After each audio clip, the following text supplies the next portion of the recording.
Welcome, Commissioner Treese. Always good to see you. Oh, You know, there's Commissioner Rogers and Commissioner Willie. Are you with us as well? It was that dreaded computer update time. Yeah, get you every time, doesn't it? Yes.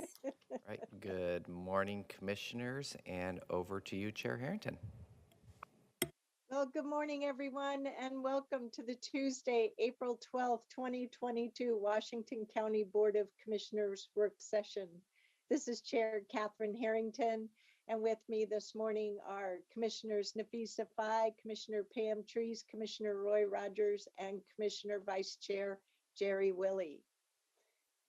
First item on the agenda is board and leadership communication. We'll get to the draft letter at the end. Are there any report outs from commissioners you wish to share this morning?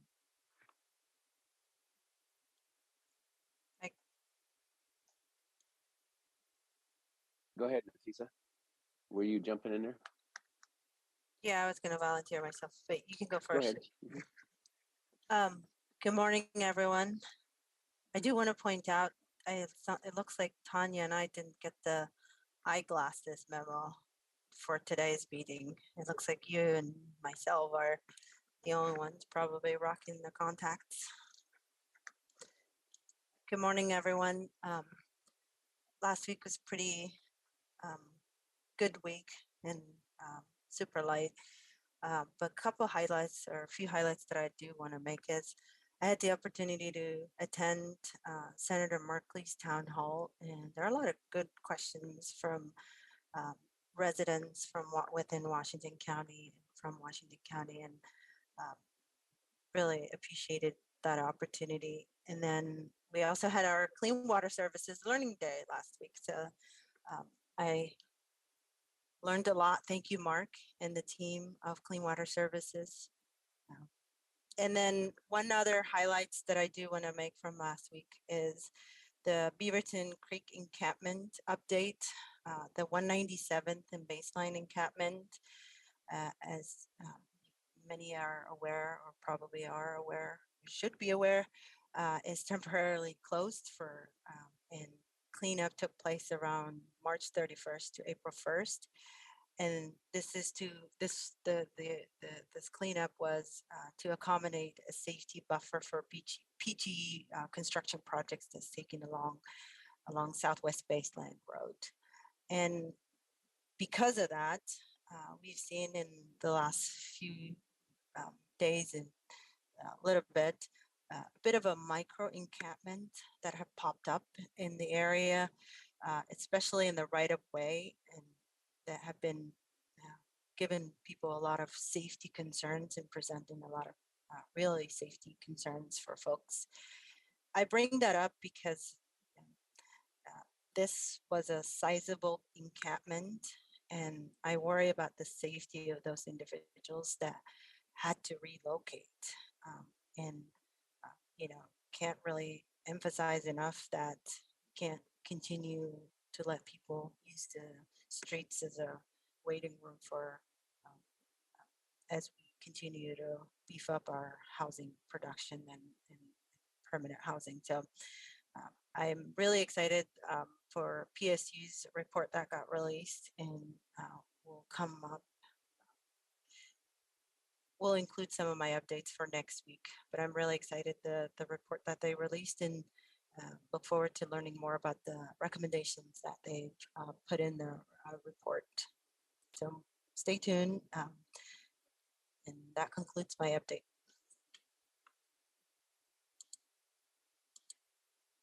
Commissioner Willie, you want to go next? Yeah, thank you.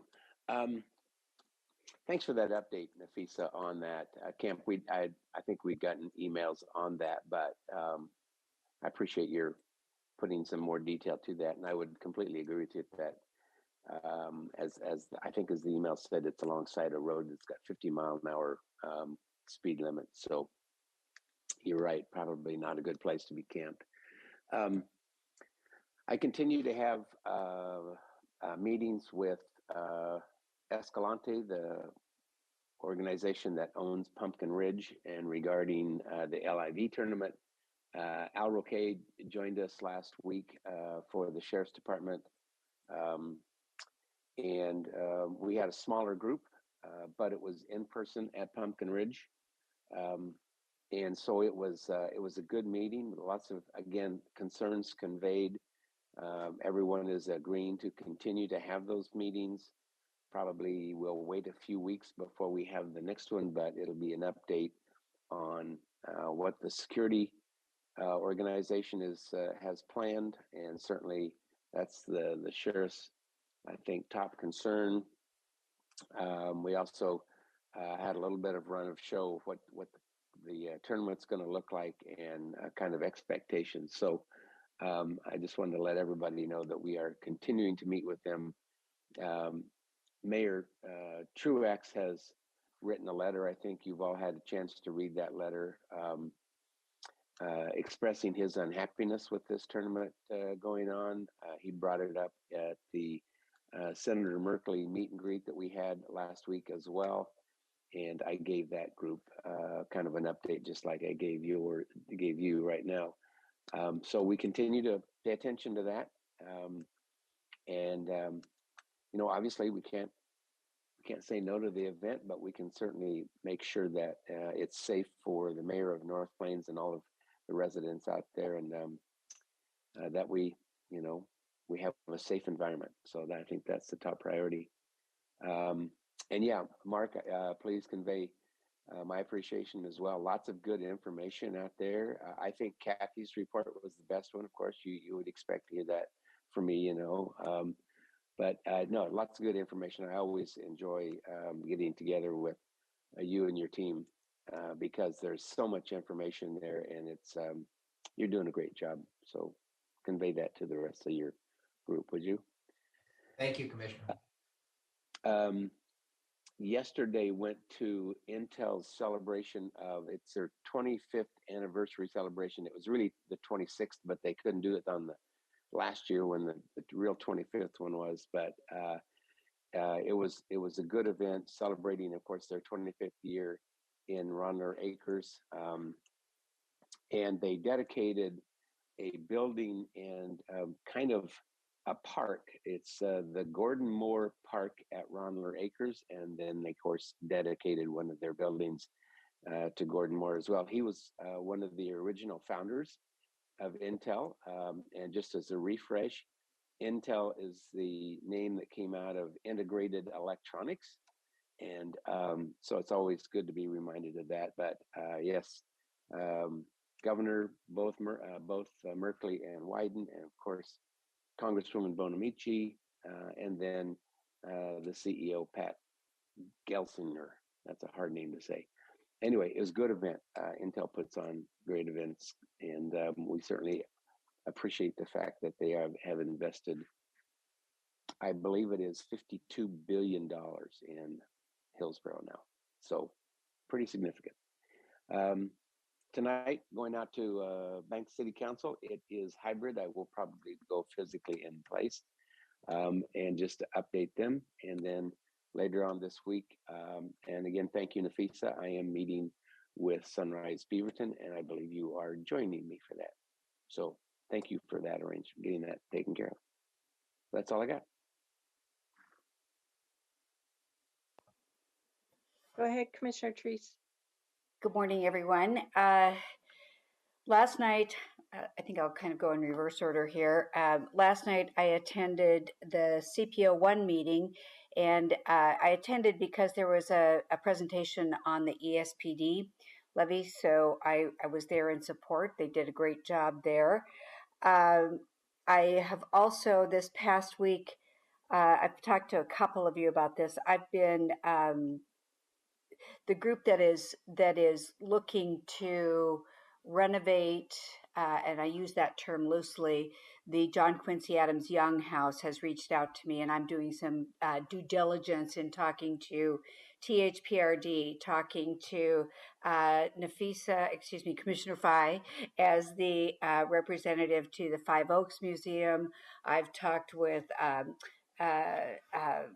the executive director, Carrie Timchuk of the Oregon Historical Society, just to get a sense of what is possible. So I've been doing that work. I also attended yesterday the AOC board meeting. There was a review of the process started to review Gina Nickel. I'm an alternate, so I wasn't in that executive council meeting, but that process is underway. Let's see, this week I have the PAB board meeting and the policy advisory board meeting, and the purpose there is to approve the action plan for this coming year. So that, I believe that's about it for me.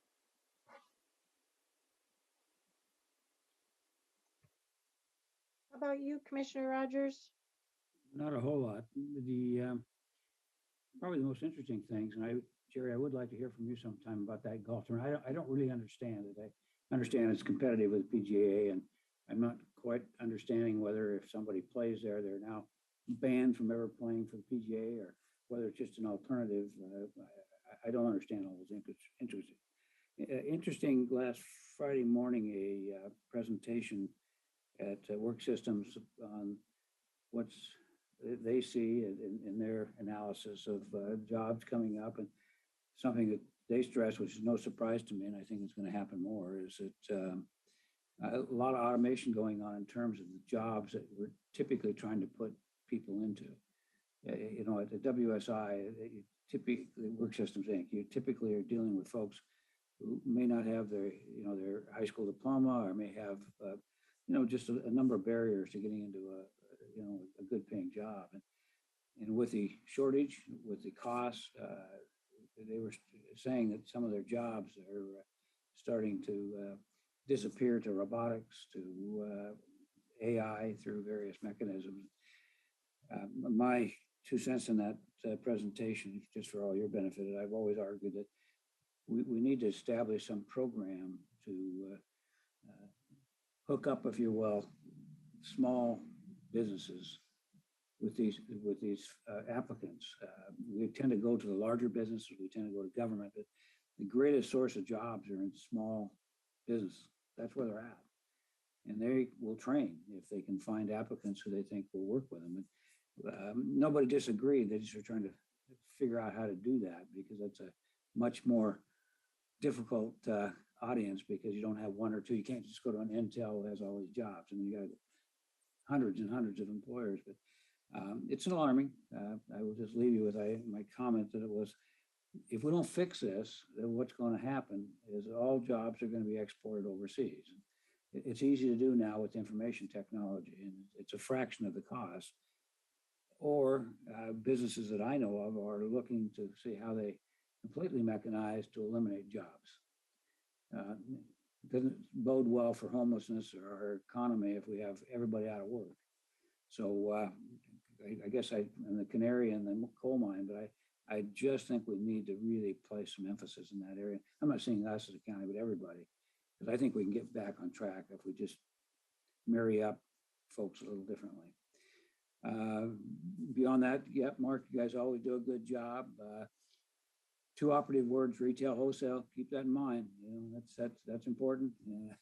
I think that that's going to be the future. So I'll stop with that.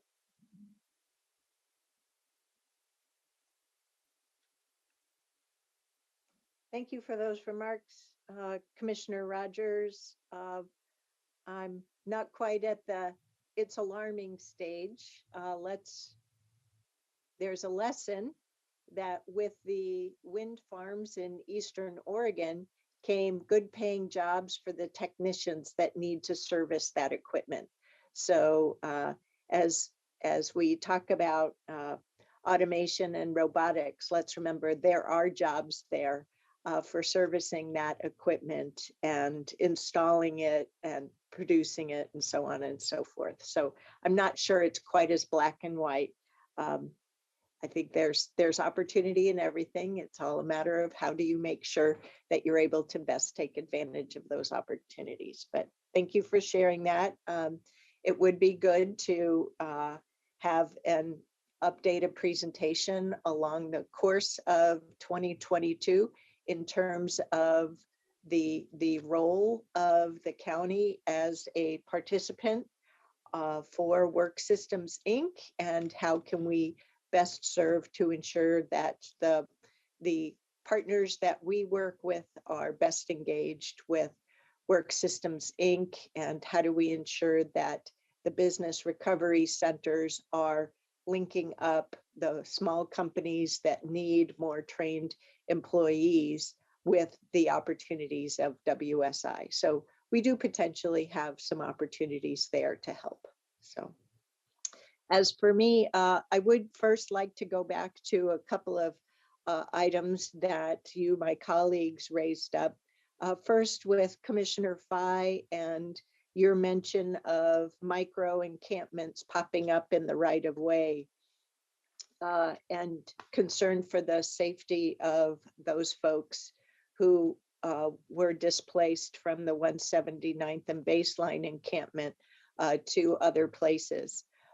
Ms. Angie, as I understand it from the report out from our team, we have plenty of temporary housing vouchers to provide people the opportunity to get off of the streets and into a first entry into permanent stable housing. So I understood from you and the team that it's not a shortage of those opportunities, rather it's the choice of the individuals involved not to onboard to those programs. Am I amiss in terms of my level of understanding or what? No, you're absolutely correct. And in the encampment that Commissioner Fye had raised, we are challenged by encampments that have multiple property ownership and ensuring safety. And that was a critical issue in this encampment. I think through the county's experience of supportive housing services, we are continuing to build our relationship with our nonprofit partners, and our nonprofit partners are very instrumental in helping our community members, those living in those encampments, navigate to other short-term housing options. You are correct, Chair. Some individuals do opt not for vouchers or temporary housing services. Okay, thank you. Then Commissioner Willie, Ms. Angie was mentioning the Pumpkin Ridge Golf Course and the sponsorship for 3 years of a golf tournament. I had been working with you and Mr. Carr to make sure that we on the commission understand the role of the agency and what different departments of the agency may be doing as a matter of practice, as well as those parts being done as a matter of policy. So as things stand now in terms of representing the agency and practice, who is that single point of contact that we as commissioners should connect folks with? I'd understood it was you in working with Aaron Calvert and the sheriff, but if that's changed, could you let us all know now or otherwise? No, I'd like to continue to be the point of contact on that. We do have kind of an email chain that Megan is working through on there with one of their administrative, actually marketing people there at the golf course.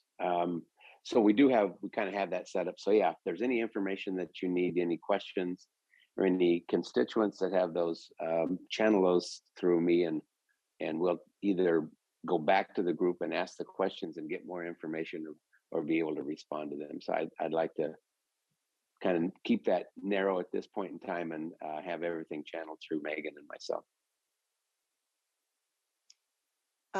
I hear that request, Commissioner Willie, but I'm not sure that's appropriate. Personally, I'm going to continue to direct questions and concerns that I receive over to Ms. Angie and Mr. Carr. Well, you could, but they're not in the meeting, so they're not going to be able to answer them. So they can redirect them to me if that's where you want to go with them. That's just fine, but it's going to end up coming through me. So however you want to do that.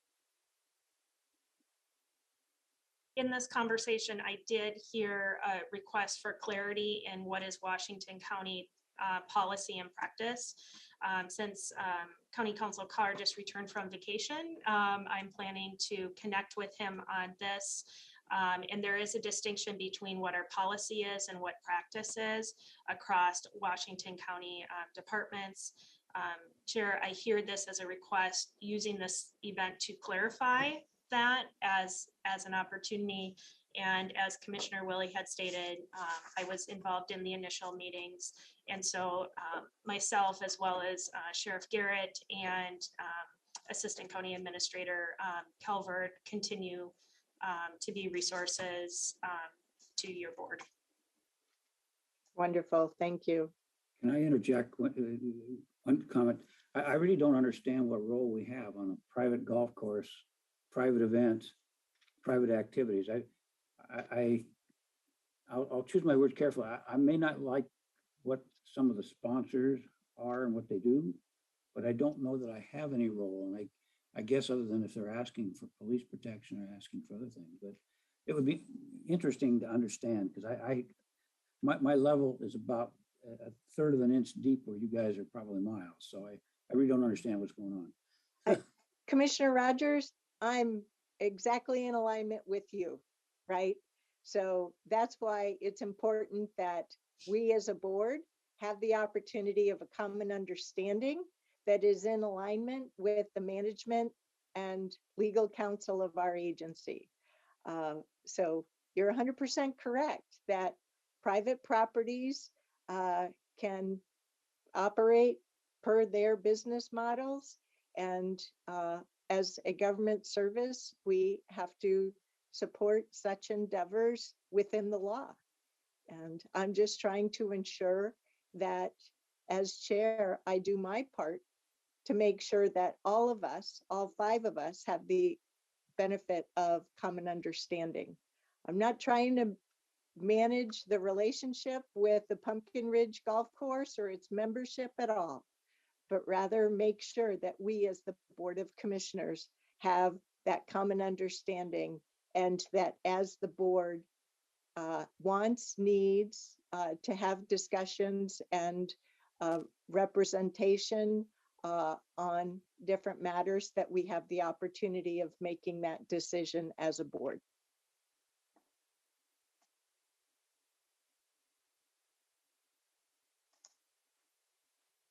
So Ms. Angie and Mr. Carr will be moving ahead. We will be getting their counsel on the letter from Mayor Truax, and I suspect that we will have the opportunity, given his correspondence in writing, that we'll have the opportunity of discussing a clarifying response as well. Chair Harrington and Board, County Council Carr and I will get back to you by your next meeting so that the board can have discussion during the leadership portion of the meeting. Great, thank you. So for myself, with regard to key activities of last week, Commissioners Trees, Fye, and myself met with the Pamplin Editorial Board regarding the ESPD levy, Measure 34-310, asking for their endorsement. The sheriff was there, participation, as was Mr. Bransford.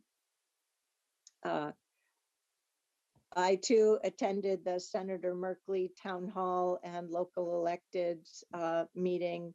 It's really great how our federal delegation endeavors to have great forums multiple times a year for all of the constituents in each county and across our state. Coming up this week, there's a CWAC meeting I'll be taking a tour of the analog devices manufacturing site. And then thanks to Forest Grove City Councilor Christy Kotke, I'll be going on a tour of the B Street homeless encampment this Friday. So yeah, as always, lots of good work going on here in Washington County. So onward to leadership communication, Ms. Angie. Oh, sorry, we should do the letter first. So with last week's board meeting, we had some discussion about the constituent communications that we've been receiving over these weeks regarding the Tigard Senior Housing Project as advanced through funding from the Metro Affordable Housing Bond with the site being made available thanks to the city of Tigard with the mayor and the city council and staff there. So we've also had testimony over numerous weeks at our board meetings about this project. So based upon our discussion at the meeting last week, our staff put together a draft letter, which is part of our packet for discussion and closure today. What are the comments and questions from the board with regard to moving forward and finalizing this letter and getting it off? Go ahead, Commissioner Rogers. I'm not sure who drafted the letter, but I just want to thank you for reaching I think, an equilibrium point. It's not our role to micromanage a city, I understand, but it is our role to communicate information that we've received. And so anyway, I think you did a good job. I think it hit a middle ground. So I'm in favor of sending the letter.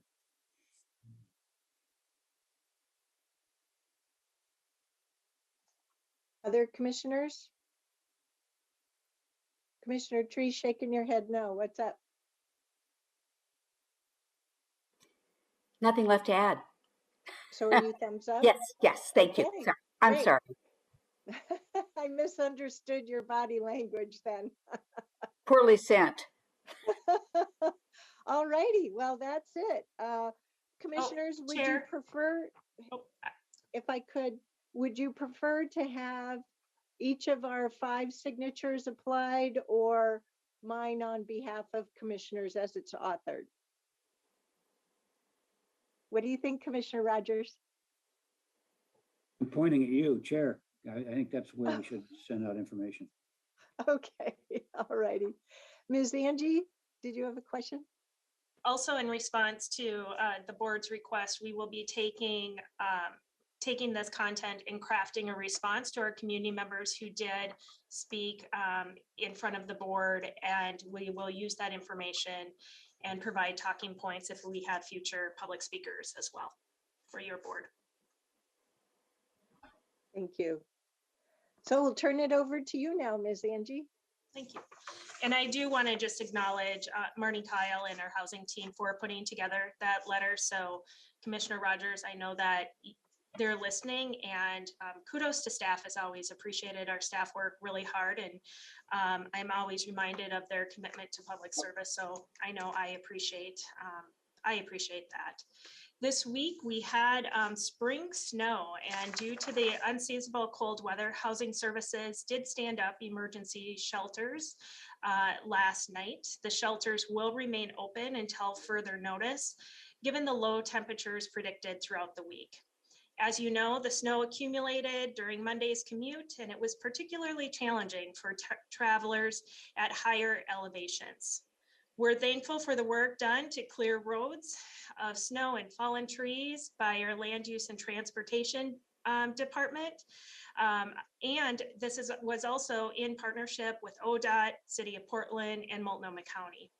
More unseasonable weather could be in store for us later this week, so we're all watching the forecast, and our staff can't quite move on to spring yet. We need to have that winter lens still in place for a bit longer. This is a reminder for your board that on the evening of April 20th, Washington County is planning to recognize the many volunteers who have continued to support our mission of public service throughout the pandemic and general operations of Washington County.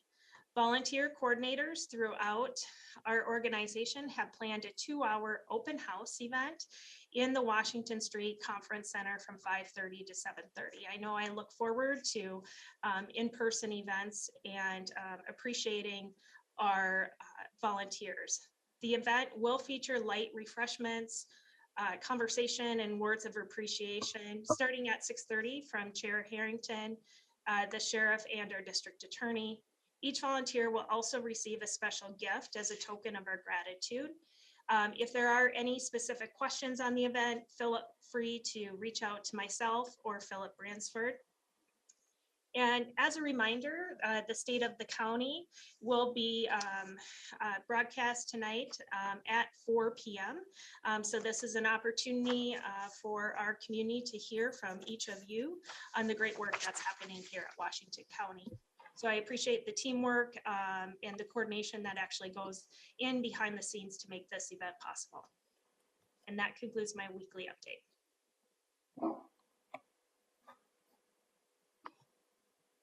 Thank you. Mr. Carr, welcome back.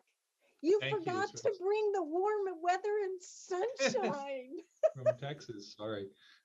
So it was wonderful. Thank you very much for supporting the vacation. It was wonderful. I rode 200 some odd miles and climbed 12,000 feet in a week.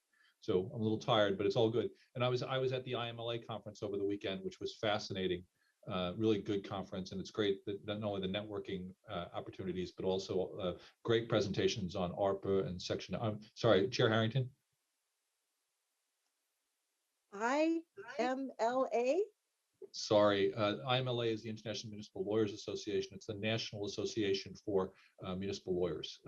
There was about 700 lawyers attending both in person and virtually. And I had the opportunity to present yesterday. So it was a very interesting conference, and I learned a lot and brought some interesting stuff back. And so very good time. I did want to mention, more importantly, on a serious note, we have asked Clerk Moss to schedule an executive session this afternoon. I've sent you some background materials, which I did this morning based on some things that happened last night. So it's in anticipation of litigation. Has been scheduled after the LUT matter at 3:45 this afternoon. And I hope that that's okay with the commission. We'll have a brief discussion. And I do one more thing. I'm sorry, Chair. It's okay. I'll ask after you're done. No, I was going to move on to another topic, but so please ask. I was just wondering, was that IMLA conference in person or virtual? It was both. Interesting. There were about 350 people there in person and 350 people virtual. I was there in person as a presenter, and I've done them virtually. It is amazing the networking opportunities. For example, I learned that Ridwell is now entering Austin, Texas, and I had a discussion with some assistant city attorneys I know from Austin, Texas. I'm really pleased that you did go face to face, and I hope that for our 3 direct reports that you do feel empowered to participate face to face at whatever level, because it's been 2 years of really trying to serve this important role on behalf of our community and excelling in government and public service, which is really hard when it's all just in these 2 dimensions. So I'm really glad that you did that. Thank you for your very tight travel, and I want to commend you, Mr. Carr, for accommodating the board's needs last week by participating in our executive sessions last Tuesday afternoon while you were on vacation. That was above and beyond, and I know we appreciated it. So thank you. Thank you. I appreciate your support for us taking vacations. I think it's very important. And well, and participating in professional associations. And I do hope that as our 3 direct reports and executive staff members, that you feel empowered to work with your staffs to participate face-to-face in associations, not only for the relevance to the work being done each and every week, but also for the career development for our workforce. That's really important. It's Chair something that Harrington, we tend sorry. to, it's something that we in government tend to pull back on during tight budget times, when in fact, that's probably the most opportune time to make people feel appreciated. Anyway, I'll get off my soapbox and turn it back over to you, Mr. Carr. We're very lucky that the IMLA's national conference this year is going to be in Portland in October. Brad Anderson is on the planning committee. And I had some interesting conversations with them about focusing more on the work that county attorneys do. So we're hoping to have some sessions that are devoted to county attorneys for the first time, really, and particularly with the healthcare issues that we've all faced. And Mr. Anderson has been doing a great job of helping coordinate that. And I think everyone in our office will be able to attend in person, since it's only a train ride down to Portland to do it. So I had one more thing I wanted to add. You'll see a note in, I think, in Pamplin Media, that the county has sued a franchisee for Staybridge Hotels for failure to pay our accommodations, our hotel tax. This is a tax that's collected at the time someone checks in, so they hold it in trust for us. And this particular franchisee has not paid for some time, and it started before COVID. There's an article that we view as accurate in the newspaper. I won't comment on, of course, pending litigation, but I want to let you know we have filed that litigation and it is ongoing. And I want to thank John Mansfield and Brad Anderson, who have taken the lead on that. And I have nothing further, Chair. Thank you, Mr. Carr. We'll turn it over to you, Mr. Jockers. Thank you very much, Chair Harrington, members, Clean Water Services Board. Happy to report that Diane is feeling much better, but she's now switched her focus to be a nurse for her husband, who's recovering from surgery. So I'm here today. I wanted to thank you all for your time last week. I'm really happy we could order up some 78-degree weather, that we could be out on Nick Dyke's farm in the afternoon, which was beautiful. I got a very nice note from the chair of the Soil and Water Conservation District Board, Jerry Ward, thanking us for the time of spending with the board there, and just really the opportunity to talk about the partnerships we've had there. Also got a nice report last week from the dam tender at Hague Lake that the dam itself is 97.2% full. For a while, we had some anxiety about whether or not we'd hit the fill curve, which means that the goal is to have the reservoir 100% full on May 1st. And it looks like we're gonna crawl to that deadline. We will make that. At which point, after May 1st is when the users of that lake start ordering water for irrigation, or probably not drinking water till the summer. Our water probably not till later in the year. 2 other items. One is we will be delivering Clean Water Services proposed budget to the board and to the budget committee next Friday, in anticipation of the budget committee meeting on May 6th. And then finally, we have joined the RESER in Beaverton to sponsor a Earth Day event performance of something called Seasick by a Canadian journalist by the name of Alana Mitchell. We're providing a sponsorship that will allow us to provide discounted tickets to any of customers in Washington County, to employees, things like that. If the board has any interest, those performances are on April 21st and 22nd. With that, that's all I have, unless you have any questions. Commissioners, any questions of Mr. Jockers for Clean Water Services? Thank you very much. Thank you. So next we'll turn to our next topic on the agenda. Ms. Angie, I realize we're 5 minutes early. Is staff available to present the applications for the Behavioral Health Council? Yes, they are, and Clerk Moss is promoting them.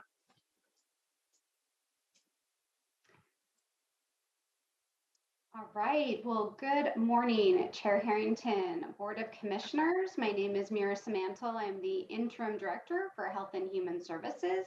Pleased to be here before you this morning and to introduce Nick O'Cone, who is our Behavioral Health Division Manager, and he will be sharing with you our staff recommendations for the Behavioral Health Council appointments. So I will go ahead and turn it over to Nick. Good morning, Chair Harrington. Good morning, Commissioners. As Mira mentioned, my name is Nick O'Cone, and I'm the Behavioral Health Division Manager with the county, and I will be talking about our Behavioral Health Council applicants this morning. Next slide, please. During this really brief presentation today, I'll be doing a very brief overview of our Behavioral Health Council. I'll be talking about our 2022 recruitment process, and also we'll be providing some recommendations for appointments to our council. Next slide, please. As a brief overview, our Behavioral Health Council is a 19-member advisory body that provides strategic direction, input on priorities, and guidance to our Behavioral Health Division. A priority of our council is always to ensure consumer voice is considered in all decision-making and program direction.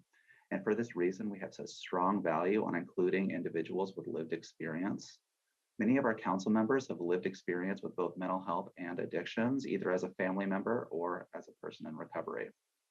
Another priority for our council that we have is to ensure that we have very broad representation of community with many perspectives. And to this end, in our member matrix, you'll notice that about half of our positions are dedicated to specific areas within the system of care, and with many positions representing our provider services.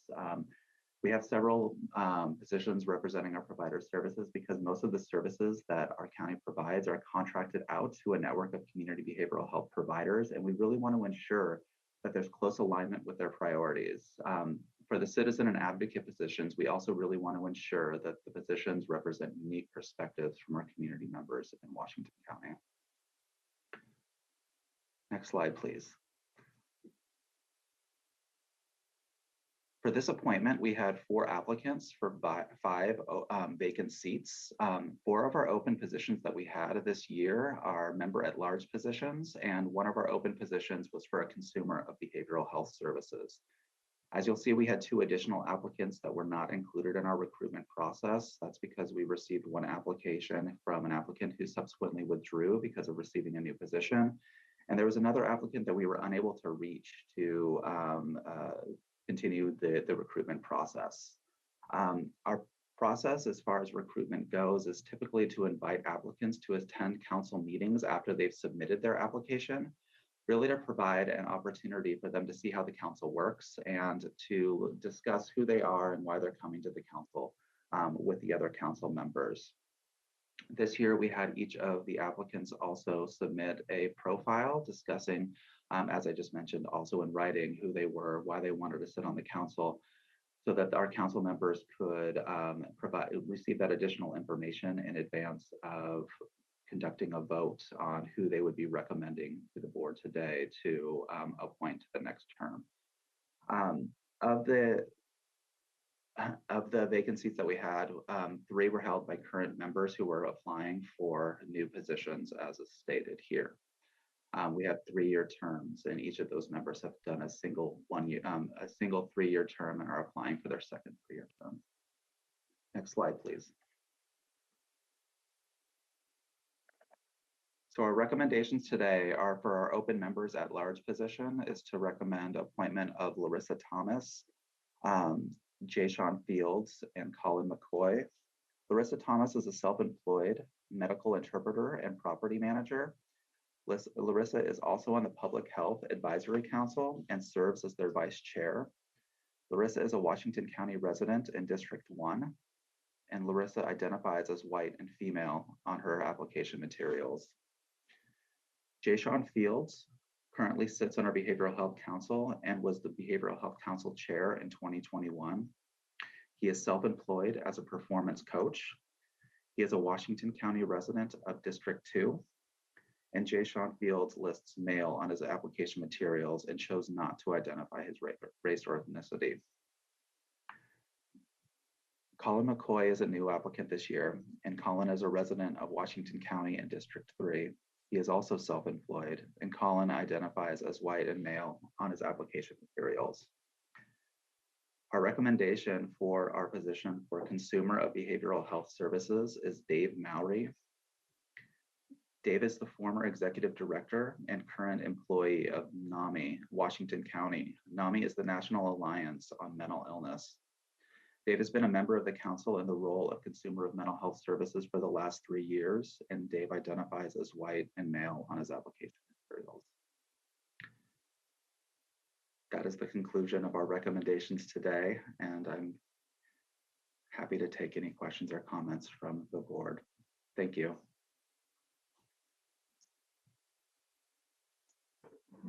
Commissioners, any questions for our staff on this recommended slate, or are you ready to move forward? Yep, me too. Okay.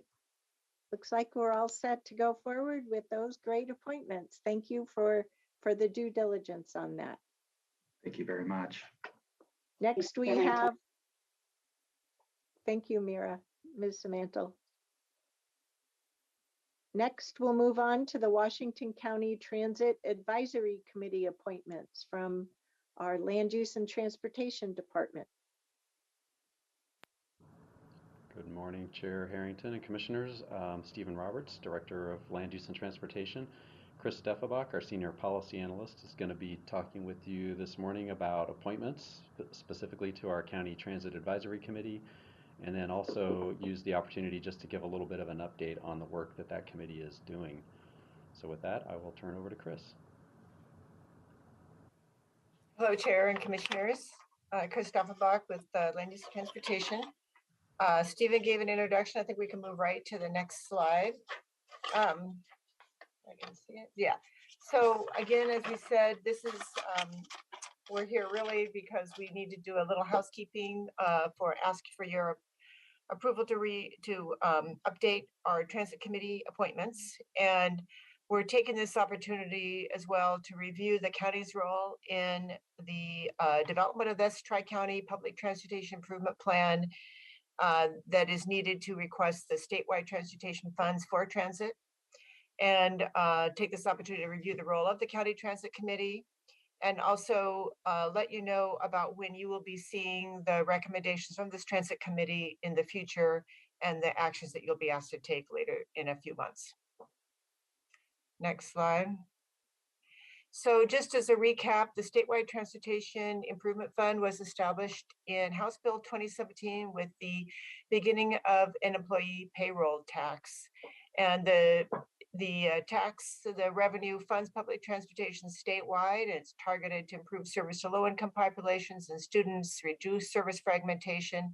And then as of last year, the funding for the Special Transportation Fund for older adults and persons with disabilities will also now, at least a portion of it, also come out of the Statewide Transportation Improvement Fund.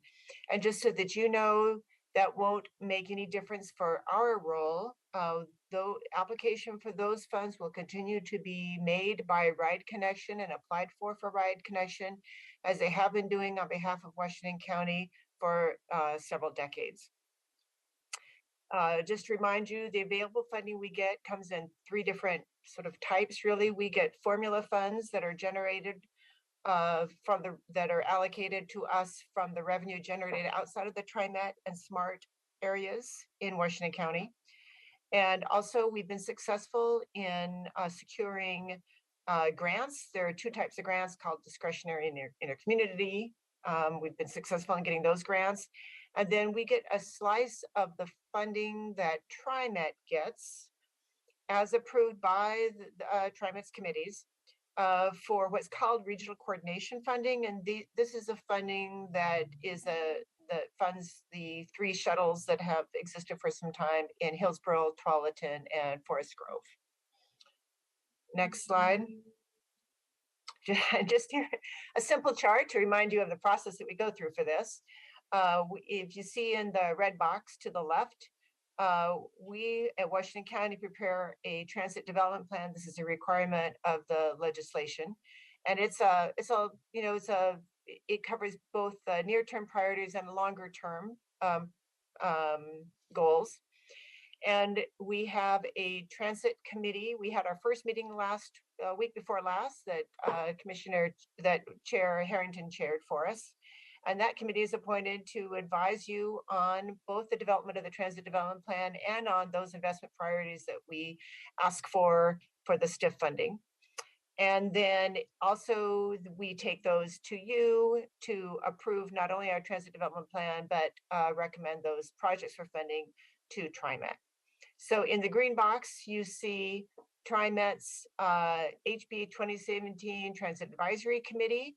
This is a committee that Commissioner Rogers sits on.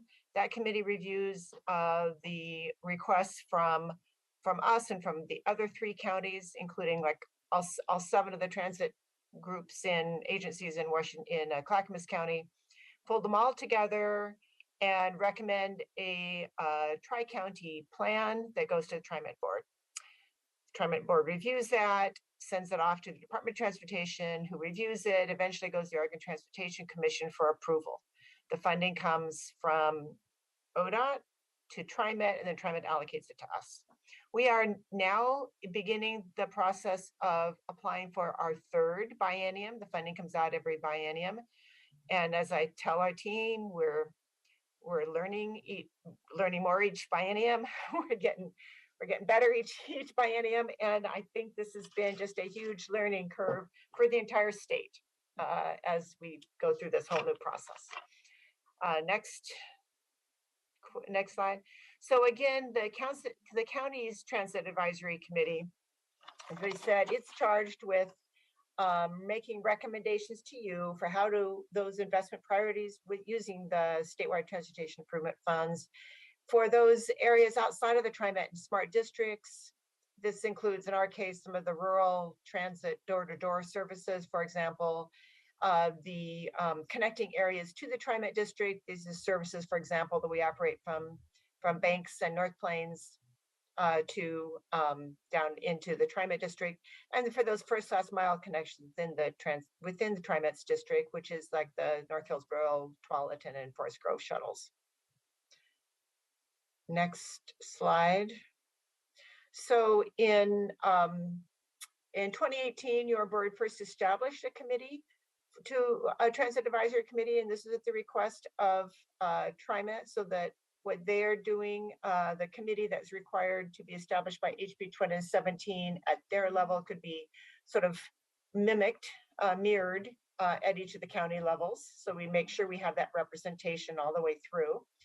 And then in 2020, your board approved bylaws for this committee and appointed members to the committee.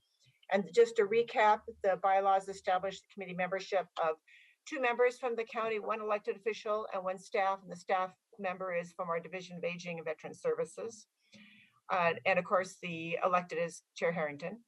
And then mayor or their appointee from each of the 3 cities in the Banks, Gaston, North Plains, and then a minimum of 2 additional members who represent that diverse demographic, geographic, and transit perspectives.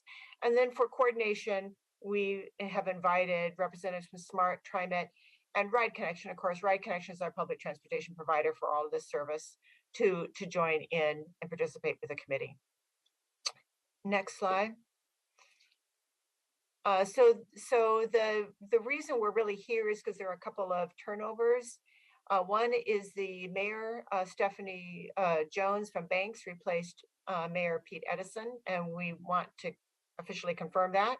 And the second is staff changes at TriMet for our ex officio members that we appointed.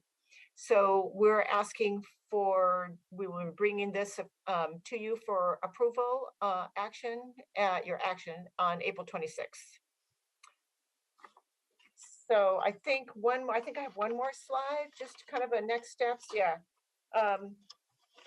So just kind of the schedule moving forward again, the transit committee will be meeting once a month. They met last month, they'll be meeting in April, again in May, and take a new look at the public transportation needs and review preliminary projects. And I think The good news is that for this next biennium, we expect to get additional revenue than we did in the past. On the other hand, we're seeing costs increase with labor costs and fuel costs, maintenance costs.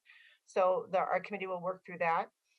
And the other thing that our committee will be doing is queuing up future expansions of these community connectors or shuttles for areas that don't have service, better connections. There's a great deal of interest in having these kind of services, like I mentioned, Forest Grove, North Hillsborough, and we are planning to ask staff have been working with TriMet staff and the region to see about securing a slightly bigger slice of TriMet's allocation for these regional coordination services to better help everyone, help get more people to TriMet's services. It's a winning situation. So the committee will be asked to recommend projects for public input in May. We'll be taking this all out for public comment in June, and then circle back and see if there's anything revised for our priorities we want to make in July, and then come to you for a recommendation to forward those to TriMet. And then in August, TriMet's committee will approve the Tri-County, will be asked to take action on the Tri-County plan. And then that goes, assuming that moves forward, that goes to TriMet and again to the Oregon Transportation Commission. So we're just taking this opportunity to lay out how this fits together and what comes to you.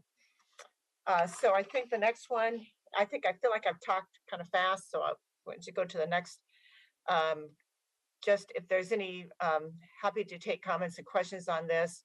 Primarily, we just want to know, do you support moving forward? Have any questions on these kind of housekeeping changes for the County Transit Advisory Committee? And do you have any direction you want to share at this early stage on this process, or priorities, or things you want to make sure we consider as we move through this next biennium request? That's it. Commissioners, what's your feedback on the presentation and these two questions? Commissioner Rogers, go ahead.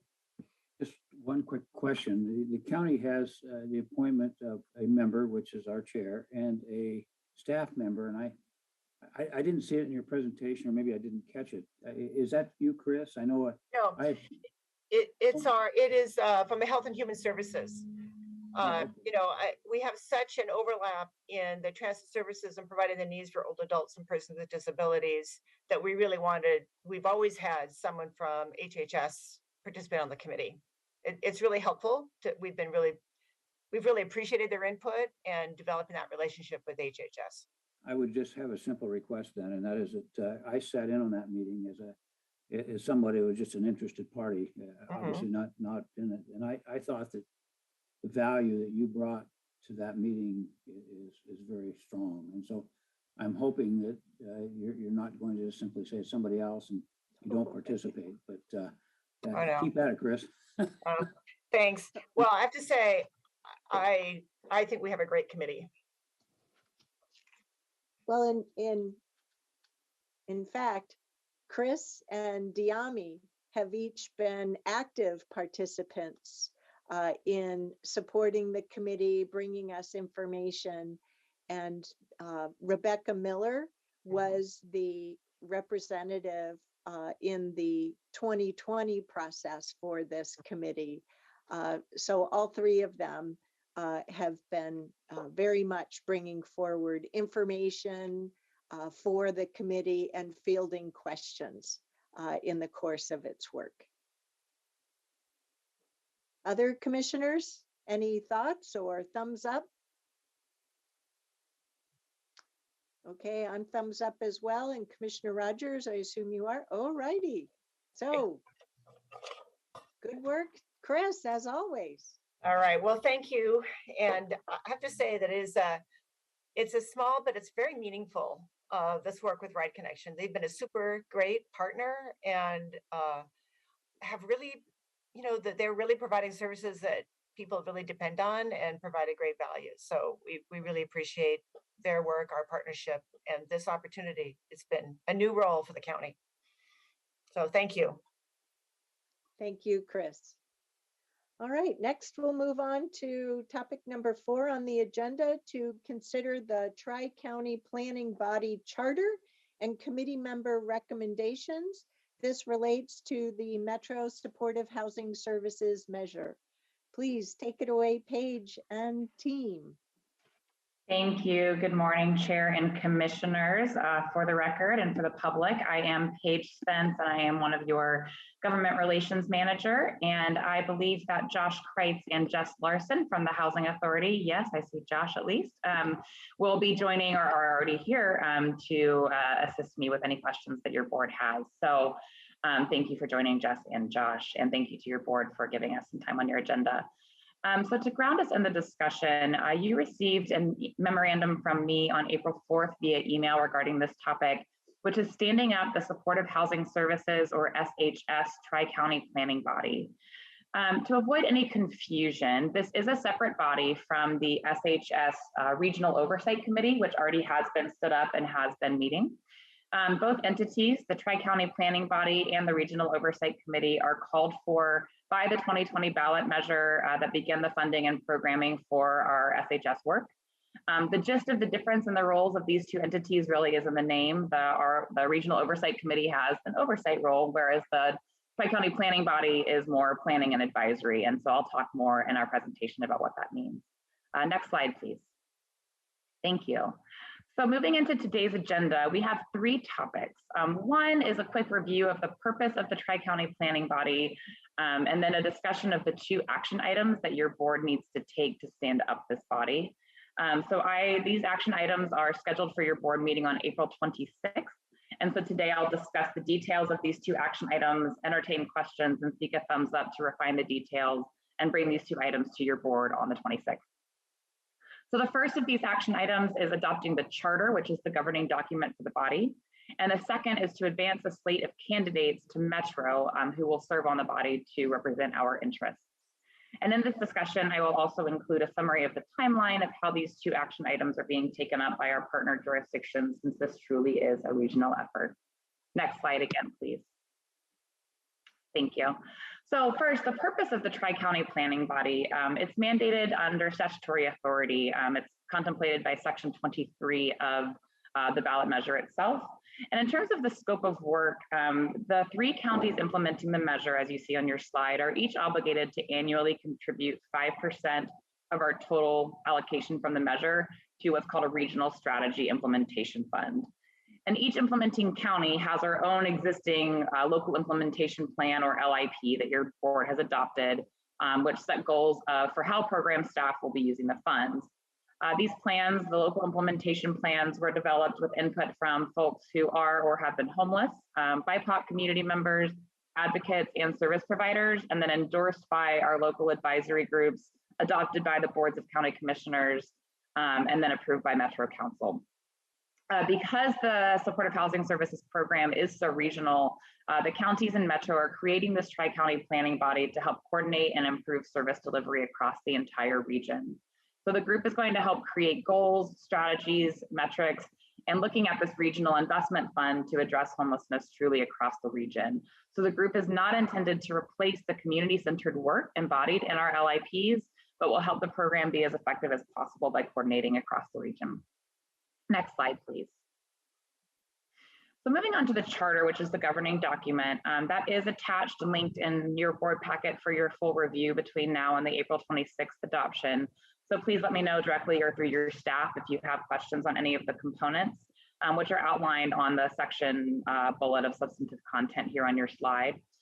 What I want to underscore is that the document has been crafted and negotiated between staff of all jurisdictions at multiple levels following the adoption of the Intergovernmental Agreement, or IGA, and that the process has truly been collaborative and also led by folks who have experience setting up local government advisory bodies, which, to be frank, I did not before this. It's been a fun exercise. But there are 2 important components of the charter that I want to call out. The first is governance, which that there will be community member co-chairs rather than elected co-chairs. But unlike the Regional Oversight Committee, all of the elected officials serving on the Tri-County body are voting members. And also to note that staff from all 4 jurisdictions, which for Washington County will be Jess Larson and myself, will be working with those community member co-chairs on agenda setting and strategic direction for the body. The second component I wanted to call out is around membership, since our other topic to cover today is advancing the slate of candidates to serve on this group. The Tri-County Planning Body is going to consist of 17 members, an odd number to avoid ties, which will include an elected official from each county and from Metro. And so then 1 additional member who is a floater, if you will. Next slide, please. All right, so great. We're moving on to the candidates themselves. So first, I wanted to talk a little bit about the process for how the jurisdictions work together to select our candidates. The candidate criteria are outlined in the charter, and our jurisdictions created a scoring rubric to ensure that the selected candidates from the applicant pool meet the requirements of the measure and the needs of our communities. And so I'm pleased to report that the outcome is a slate of candidates that, while split into counties for the purpose of adoption by your board and the other county commissioners, truly holistically represents our region. For example, more than half of the Washington County applicants were also in the applicant pool for another county because we took into account both where folks live and work. So while you'll see on the next slide that the slates are broken down into counties, the entire slate that Metro will adopt has been deemed more than acceptable by all the jurisdictions. And in terms of the outcomes, so sort of a quick download of the group, the members will include certain perspectives and skill sets that comport with the ballot measure and the LIPs. These include people who have been homeless or very low income themselves, what we call lived experience, folks who are BIPOC and from other marginalized communities, culturally responsive and specific service providers, elected officials, of course, and then representatives from business, faith, and philanthropic areas, folks who work in housing and homelessness and behavioral health and really understand our systems, and of course, geographic diversity from across the region. And then additionally, the group has been seeking folks with certain areas of professional expertise, namely multi-system data integration, and then the state and federal systems that come into play, such as Medicare, SNAP, and housing and urban development guidelines. So next on your slide, you'll see the timeline for adoption and the true Washington County style. We are taking this on first, although Clackamas County shares that honor with us today. So while we are just discussing the charter and the slate of candidates today, Clackamas County today is both discussing and adopting the slate and the charter. And then coming back to your board on April 26th for that adoption, you'll see that Multnomah County will take this up on the 28th of April. And then following all of our county conversations and adoption of the slate and the charter, Metro Council will do so as the final step on May 5th. And then Metro staff will take on the hard work of figuring out everyone's schedules who will be members on this body to convene the first meeting, hopefully in late May, if not early June. And next slide, please. So the big reveal, here's our proposed slate. So for Washington County, some of these names may look familiar to you. The first person that we're advancing, or that I'm recommending we advance rather, is James Schroeder. He is the CEO of HealthShare, which is the CCO that represents our communities here in Washington County. James is BIPOC. He brings experience himself with housing instability or living in low-income housing. He provides supportive services. It truly is committed to racial equity and system alignment and multi-system data. He's also very familiar with Medicaid, the Oregon Health Plan. He's community focused and has a real understanding of governance and decision-making. Our second candidate is Michael Liu. He is the Chief Financial Officer at the Asian supermarket of Fubon, which is in Portland, but he lives in Washington County. He is also BIPOC, brings business experience. He is a member of the Here Together Coalition, who has been supportive of this work all along, has a true commitment to equity and lifting up vulnerable folks, and describes himself as more than anything, a consensus builder. Next, we have Zoila, or Zoe Copiano. Zoe is the Coordinated System Manager at Community Action of Washington County. She is also BIPOC, has experienced housing instability herself. She provides supportive housing services, is committed to centering equity and culturally specific services. And then finally, Monta Knudsen, I hope I'm pronouncing the last name right. Manta is the CEO of Bridges for Change, whose mission is to strengthen folks affected by addiction, mental health, poverty, and homelessness. And Manta also has experienced housing instability personally and is very skilled in providing supportive housing services. This data and system alignment and multi-jurisdictional initiatives and multi-sector work, grew up homeless and brings an important perspective of lived experience, and then has a real understanding of equity in terms of race, sexual orientation, and other factors that particularly, and justice involved individuals that particularly are factors that in their experience in the professional world find that lead to homelessness for especially our youth. In terms of the rest of the folks on this list, the Clackamas County, Multnomah County, and Metro slates, I will not provide a detailed overview for the sake of time for those candidates that the other jurisdictions are advancing. But I do want to reassure your board that, again, this group in its entirety brings the desired diversity of geography, demographics, lived experience, and professional skills to achieve strong outcomes. But we do have one decision point for Washington County, which you can see at the second bullet point under Washington County here.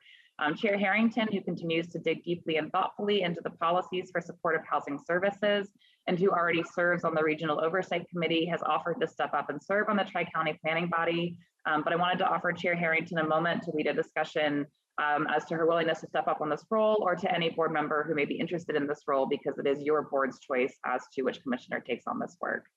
So Chair Harrington or another commissioner, if you'd like to say a couple words. Sure. So it's been not quite 2 years that the Supportive Housing Services Oversight Committee has been in place. And this Tri-County Planning Body is the completion of the various committees to help ensure that the implementation of the measure follows the direction from the measure the voters approved. So with this opportunity, I am more than willing to serve on this Tri-County Planning Body, but I also want to make sure that the board is comfortable with our representation on these two committees. So I'm more than happy to continue my service. We can certainly revisit it with the board appointments at the beginning of next year, but this just seemed like an opportune time to raise it here. Great, thank you for those comments, Chair Harrington. And with that, we can advance to the next slide, please, which is further questions and discussion. So at this point, I would like to entertain any questions. And again, I know Jess and Josh are both on the line as well. And otherwise, hoping to seek a thumbs up for your board to be able to come back to you on the 26th to advance this slate, potentially including Chair Harrington as our elected official, as well as to adopt that charter. So Josh, Jess, and I will make ourselves available anytime between now and the 26th if you want to have questions or a discussion, but certainly wanted to open up that opportunity now and seek your board direction on making sure that you're comfortable with adopting the charter and advancing this slate on the 26th. Well, if commissioners don't mind, thank you, Commissioner Fye, for that thumbs up. I just want to ensure that it's clear that this this planning body, this Tri-County Planning Body, is really completing the puzzle of the system that is needed for the 3 counties and all the various experts and people of lived experience to work together to make sure that we make progress in meeting the goals to end chronic homelessness and ensure we have no further growth of homelessness, of people falling into homelessness in our committee. Our team of 3, Paige Spence, Josh Kreitz, and Jess Larson, have briefed us all along the way, including with the completion of the IGAs for this 10-year effort. And so I'm really pleased with the work that they've done on our behalf to form this planning body and to make the most of it so that we know we truly have a regional system with regional infrastructure and a regional response as we each implement practices that make the most sense to the county community that we serve. So we've heard from Commissioner Fye that she's thumbs up on all of these recommendations. How about the rest of you? Commissioner Willie and Commissioner Treese, Commissioner Rogers, your thumbs up as well? Okay. Well, looks like that's it then. Thank you so much, Chair, for your comments, and all of you for your attention and time this morning. Again, Josh, Jess, and I are available to chat between now and the 26th, but otherwise we will look forward to coming before you with formal adoption of both these action items. So thank you again and have a wonderful rest of your day. Okay. Well, our next topic is slated to take 45 minutes. Commissioners, would you like to take a break now or do that after the next topic?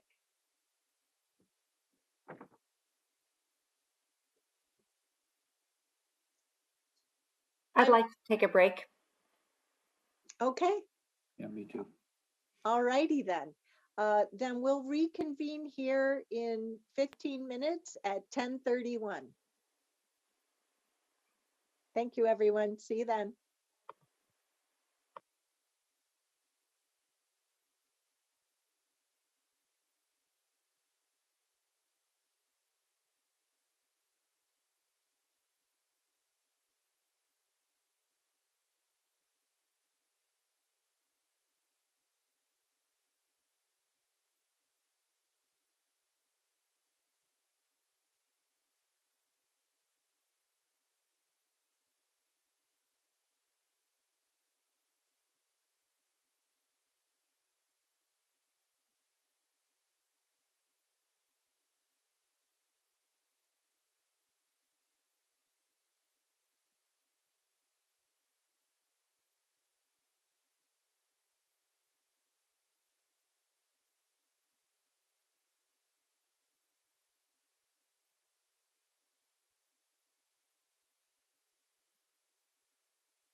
Commissioner Rogers, are you back with us?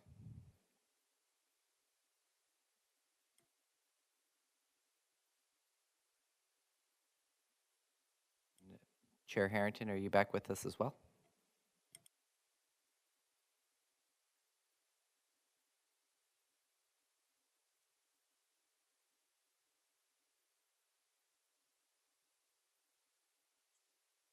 Madam Chair, you're double muted. Thank you. So that you know, there's a water pressure washer right outside my window. So I'm trying to make sure that doesn't come across in the background. All right, our next topic is the community guidelines for shelter program expansion and the supportive housing services proposed work plan for the next fiscal year, which will be year 2. Wow, so that reminds me, it's really only been 1 year.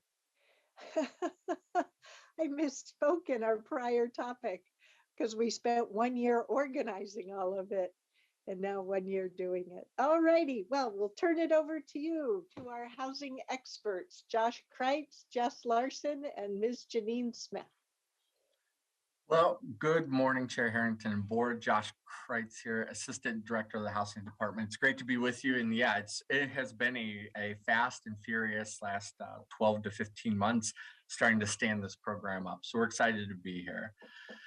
Today's program update is not a quarterly report, but there are 2 important items that need to come to your board for awareness and continued direction. The first being the conclusion of the work that was directed to us in December, and that was the work of engaging the broad community discussions about our future shelter expansion work and creating guidelines to inform that work. Second, we also have the draft work plan for the next fiscal year. This is a newly required annual report due to Metro each spring. And again, this is a continuation of our local implementation plan, providing updated annual goals for the upcoming year. So we have a full report, so I'm not going to spend much time today. I'm going to turn over to Jess and the team who put together a really good report, and look forward to your questions and feedback at the end. Thank you, Josh. Good morning, Board. Chair Harrington, it's a pleasure to be with you. My name, for the record, is Jess Larson, and I use she and her pronouns, and I'm your Supportive Housing Services Program Manager. And I'm joined here with our colleagues from the team, Alex Devon and Janine Smith. They'll both introduce themselves when they take on their part of the presentation. Next slide, please. So as Josh outlined for you, we have 2 different programmatic bodies of work that we're bringing forward for your awareness and attention and further direction and feedback today. The first is the community guidelines for our shelter program expansion work. And the second is that new work plan that's due every year. It's a continuation of the local implementation plan, as Josh described. And then at the end of the presentation, we will receive your questions and feedback on both items. Next slide. So getting started with our community guidelines for the shelter program expansion. As you will recall, you asked us as staff to conduct broad community feedback to engage our Washington County community, those impacted by homelessness, those providing services to address homelessness, and the surrounding community of neighbors and businesses concerned about homelessness. We wanted to seek their feedback and engagement and also provide some information about our growing shelter program work, now made possible with the Supportive Housing Services Program. As you will recall also, in our local implementation plan that we created as our framework for this 10-year program, we made a commitment to achieve 250 new year-round shelter beds. We anticipate this will require between 5 to 7 new sites that will host these shelter programs. And in order to begin that work, we went about this community discussion, if you will, to gather feedback, to provide information, and ultimately to co-create these community guidelines that will be a tool for staff in guiding our ongoing programmatic work in partnership with the community as we create as we identify these 5 to 7 sites and then launch these future shelter programs. So that is the context of this first part of our presentation. And before I turn it over to Janine to walk you through the work and the ultimate guidelines, I want to express just really big gratitude on behalf of our department leadership for the work of both Janine Smith and Ty Schwefferman, and also Jesse Adams and Highland Edelman. They were just a tremendous team that led this big body of work, and Janine is here to represent it for them all. Okay, over to you, Janine. Thank you, Jess. Salutations, everyone. Once again, for the record, I'm Janine Smith. I use she, her pronouns. I am in supportive housing services and also the Office of Equity, Inclusion, and Community Engagement. So jumping right into it, I think we need to switch to the next slide, actually. Thank you. The Department of Housing Services and Office of Equity, Inclusion, and Community Engagement led a robust community engagement process to elicit feedback from Washington County residents, community stakeholders, and individuals experiencing homelessness. Now, for the purpose of this portion of the presentation, it should be noted that when I indicate individuals experiencing homelessness, that may be interchangeably used as impacted people or people impacted by homelessness. This is not to minimize or diminish the reality that community members and stakeholders too are impacted by homelessness or impacted by the homeless crisis. Staff recognize from previous shelter engagement experiences that we must provide upfront and sustained community engagement opportunities. The Department of Housing Services and Office of Equity, Inclusion, and Community Engagement wanted to ensure that we took a regional approach while gathering feedback to assist with the co-creation of community guidelines for shelter program expansion. In 2 weeks' time, staff utilized several tools such as community engagement events, surveys, polls, newsletters, emails, social media, word of mouth, all of the things to distribute information and collect data. When I tell you, staff made several attempts to reach individuals far and wide throughout Washington County. We exhausted every avenue that we could think of, and it worked. We did not just read the responses, we needed to hear the voices of the people who would be most impacted by shelter programs. The goal was to receive diversity and feedback, and in order to do this, we had to meet people where they were at. This includes the utilization of interpretation services and translated documentation as well. Staff conducted in-person interviews at shelters to reach participants who otherwise may not have had access to other forms of communication. Staff also utilized city and community-based partners to collaboratively support these efforts as well. Next slide, please.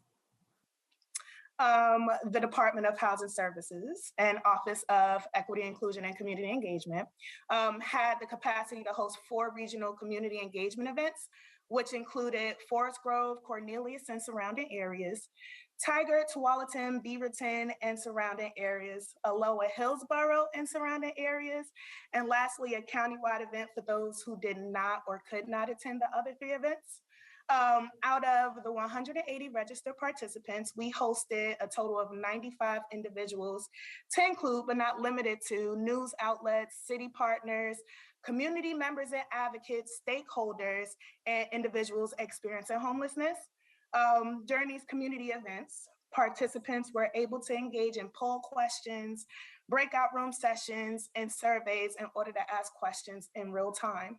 The consensus from all 4 events were largely in support of the efforts that are being made to ensure transparent communication. Next slide, please. So let's discuss the surveys. As a huge part and one of the most informative tools used to collect data, staff created and utilized 3 different surveys to elicit feedback. The community member survey received 175 responses, which exceeded its goal. The stakeholder survey received 30 responses, which exceeded its goal. And the impacted people survey, which was geared towards shelter participants and other individuals experiencing homelessness, received 38 responses, which exceeded its goal.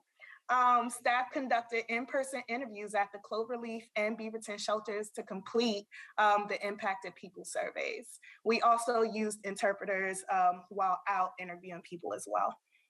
Next slide, please. Thank you.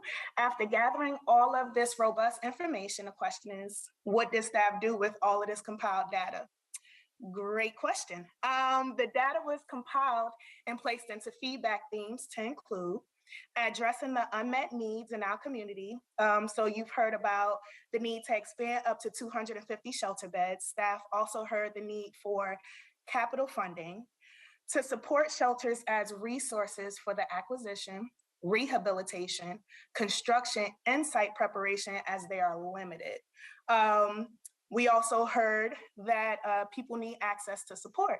The shelter system needs and would benefit from a comprehensive, coordinated system of care.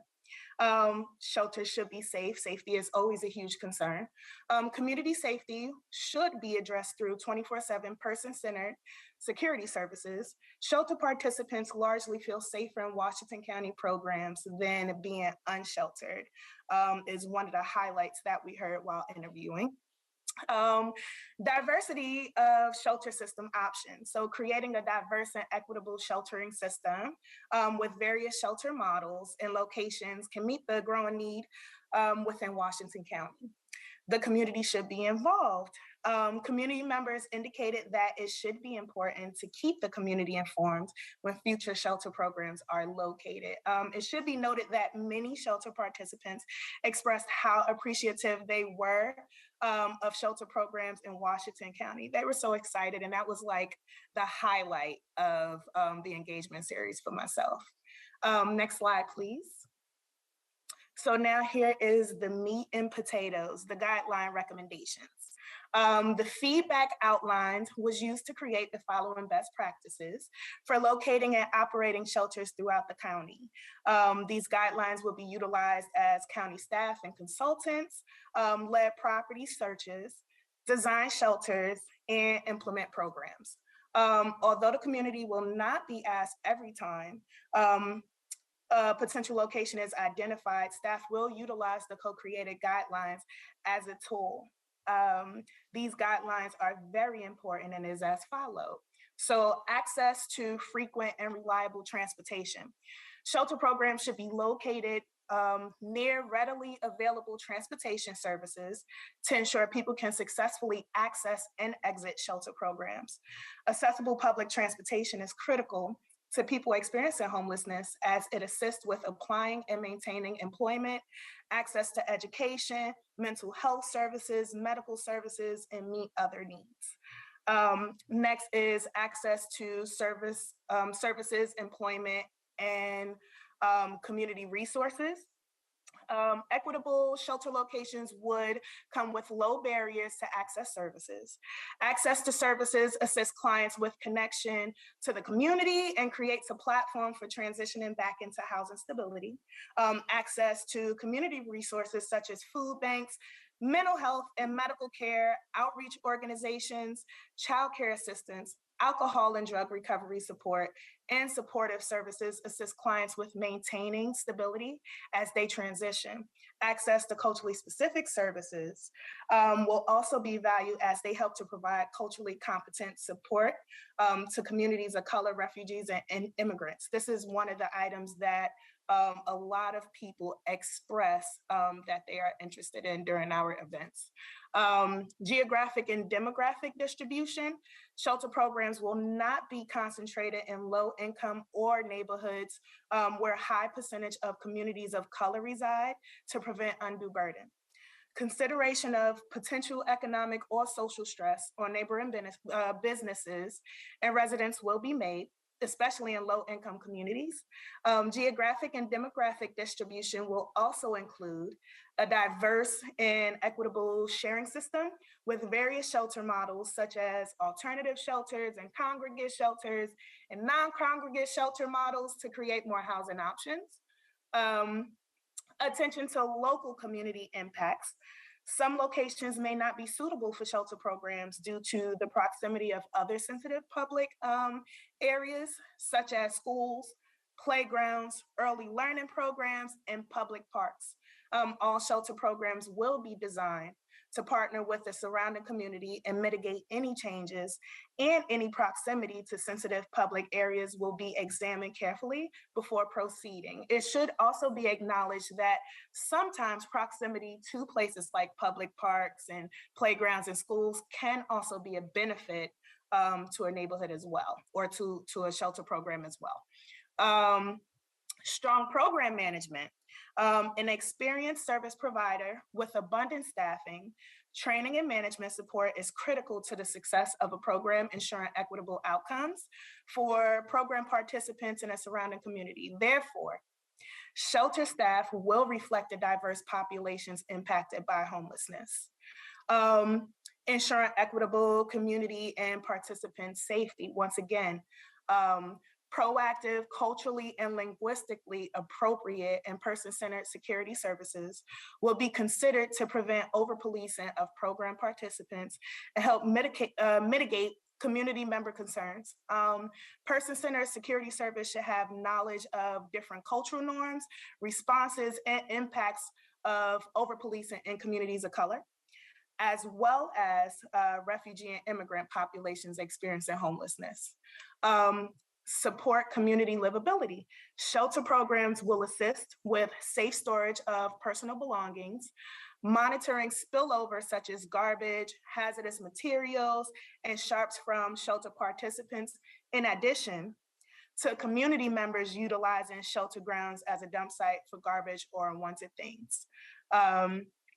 So cleanliness is definitely something that we also want to focus on. Transparent and accountable communication. As previously mentioned, community concerns about shelter programs and unsheltered homelessness will be addressed through frequent, open, and transparent communication, which I believe we've demonstrated with the public and the community local to a shelter program. Identifying neighborhood demographics. This is also important. We utilize mapping tools to help identify needs of a community by understanding considerations such as languages spoken within a home, special religious practices, and household income status. And lastly, co-creating community agreements, which this is an example of. A community agreement process will uplift community concerns and identify solutions that can be agreed to by all parties, including neighbors, program operators, and building owners. Community leaders and program participants will work together to liaise concerns and communications and foster a trust and relationship between all parties with each shelter program. I know that was a mouthful, so I will turn it over, and thank you. Thank you, Janine. Thank you so much. Next slide, please. So as Janine said, that was a lot of work. This can all be found, curated very thoughtfully and clearly in a kind of partner public facing document called our community guidelines. It was shared with you in these board materials, and we are currently working on finalizing this draft. It will be a living document though, as we continue to receive feedback and learn from the processes of helping to locate, engage our community in the surrounding neighborhoods and launch new shelter programs. So today we hope to receive any feedback from you as we finalize this document, and then the next steps from there would be immediately, we've already begun working with our partners in the city of Beaverton and city of Hillsborough and in Tigard, where there are potential sites that have been identified, and engagement work that would begin immediately with the specific surrounding community to start discussing those future programs. And we will also be looking for additional sites. We're challenged with a limitation of shelter services right now because of a lack of sites where we can offer winter shelter programming.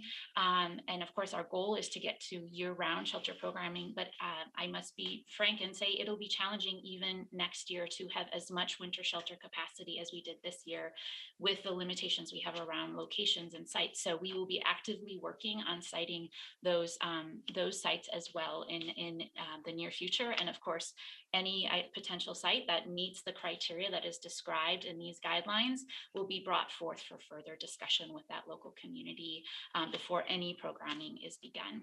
So that is how we plan to use this tool.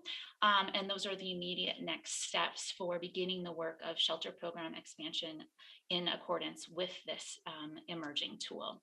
And as I said, we're going to take further feedback and questions from you at the end of the presentation. So if it's all right, I would like to transition us now into part 2, which is again about that annual work plan. Next slide, please. So kind of a hard pivot here, but the annual work plan, as we have described, builds upon our local implementation plan that set forth the 10-year framework the framework for this 10-year program. And in that local implementation plan, we set forth goals for the first year of programming. So now this annual work plan, which is described in the intergovernmental agreement, which has since been negotiated and executed with Metro and our county partners, in that IGA, it describes a new report that will be due every spring called a work plan, which sets forth the goals for the upcoming program year.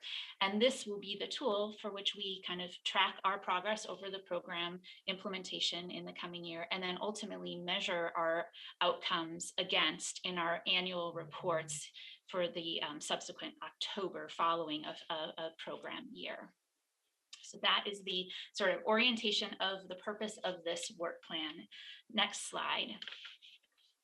And as a reminder, before we get started in thinking about next year, let's think about this current year. You've seen these many, many times. They were a part of our local implementation plan, and it is how we've been tracking our work so far this year.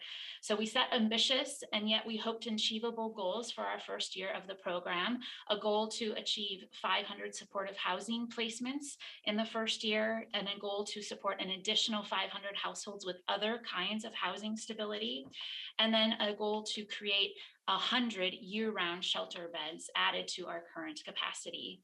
We also wanted to ensure that we were expanding culturally specific capacity in our services by investing in a culturally specific network, and ensure that our outcomes were demonstrating how we were advancing racial equity through who was being served in our programs. So those were the goals set forth in year 1, and I'm going to pivot it over to Alex next to give you a brief update of where we're at so far and what we've learned from our first year of programming and what we're taking into making this decision for our next year, our proposed work plan goals for year 2. We do need to note that the information we have so far is only up until the end of quarter 2, which was the end of the calendar year, December 31st. We will be having quarter 3 updates for you and data to review in the coming weeks. We just don't have that at hand. So some of the data you're going to see is a bit dated data, but it was an important kind of, it was what we had to help make these decisions. So yes, with that, I will pass the baton over to Alex to give us a programmatic update and walk you through how we're making this recommendation for our year 2 work plan goals. Thank you, Jess. Hi, everybody. My name is Alex Devin. I am the Services Network Administrator for the Supportive Housing Services. What that essentially means is programming technical assistance for the providers to be successful and do their jobs and have good contracts. Next slide, please. So we'll, like Janine said, get into the meat and potatoes of this. As you see, these numbers are a little dated. They are from December 31st. But our first year was essentially a year of growth, right? We brought in 18 contractors that the vast majority of them had not had any government contracts of any sort before this. So we rewrote a very simple and easy contracting structure and launched contracts with our providers in August of this year. What we learned from this experience essentially is that it takes a long time for our community-based partners to get the traction needed to grow and hire new staff. and build their own infrastructure. And we're still seeing a lot of our organizations currently bringing on and onboarding new case managers, even up to today. So even though those contracts did go out in August, it did take some time for everybody to get moving. What we see is the 94 placements for population B. That was from December. So I believe this morning I saw a visualization from a data meeting, and we're at 147. It also looks like we have about 357 households that are holding an ARLA voucher in their hands and are currently looking for units. So we do project that we'll be able to hit about 350 to 400 placements by the end of this fiscal year, or June 30th. What we discussed this morning was that we have gotten 3 times more requests for inspections and unit inspections in the last month than we have ever seen in the housing department ever. So, you know, we are tripling the move-ins that we normally see. So traction has hit, and it's moving pretty fast. Under population B, you will see that there was originally a goal for 500. We learned this year that there's only so much growth that our providers can do at any given time, and launching almost 800 units amongst 18 providers, as well as the most robust winter shelter season we've ever seen in Washington County, showed us that not only us at the Supportive Housing Services team, but also our provider network only have so much capacity. So that population B number will be, you know, slid over to year 2. And that'll be a part of our goals for next year. I also would say we're really proud of the training curriculum. We've trained over 100 new or existing case managers. We did multiple four-day housing navigation boot camps. We've done trauma-informed training, behavioral health one-on-one training, assessing soft skills training. I mean, the list goes on and on. There's a training that occurs at least once a week, and that has been consistently happening since the fall. And so we're also, I'll tease more about some of the future growth with some of the trainings at later slides. But what we have learned is that this is really complex work. There's a lot of technical assistance that is involved. There's a lot of work we need to do with our providers, a lot of feedbacks to get them to be successful, but the end result is really starting to show itself right now. And then the last, you'll see the year-round shelter capacity. We projected 100 beds. We hit 102 this year. So we exceeded the expectations for year 1 with shelter expansion. Next slide, please.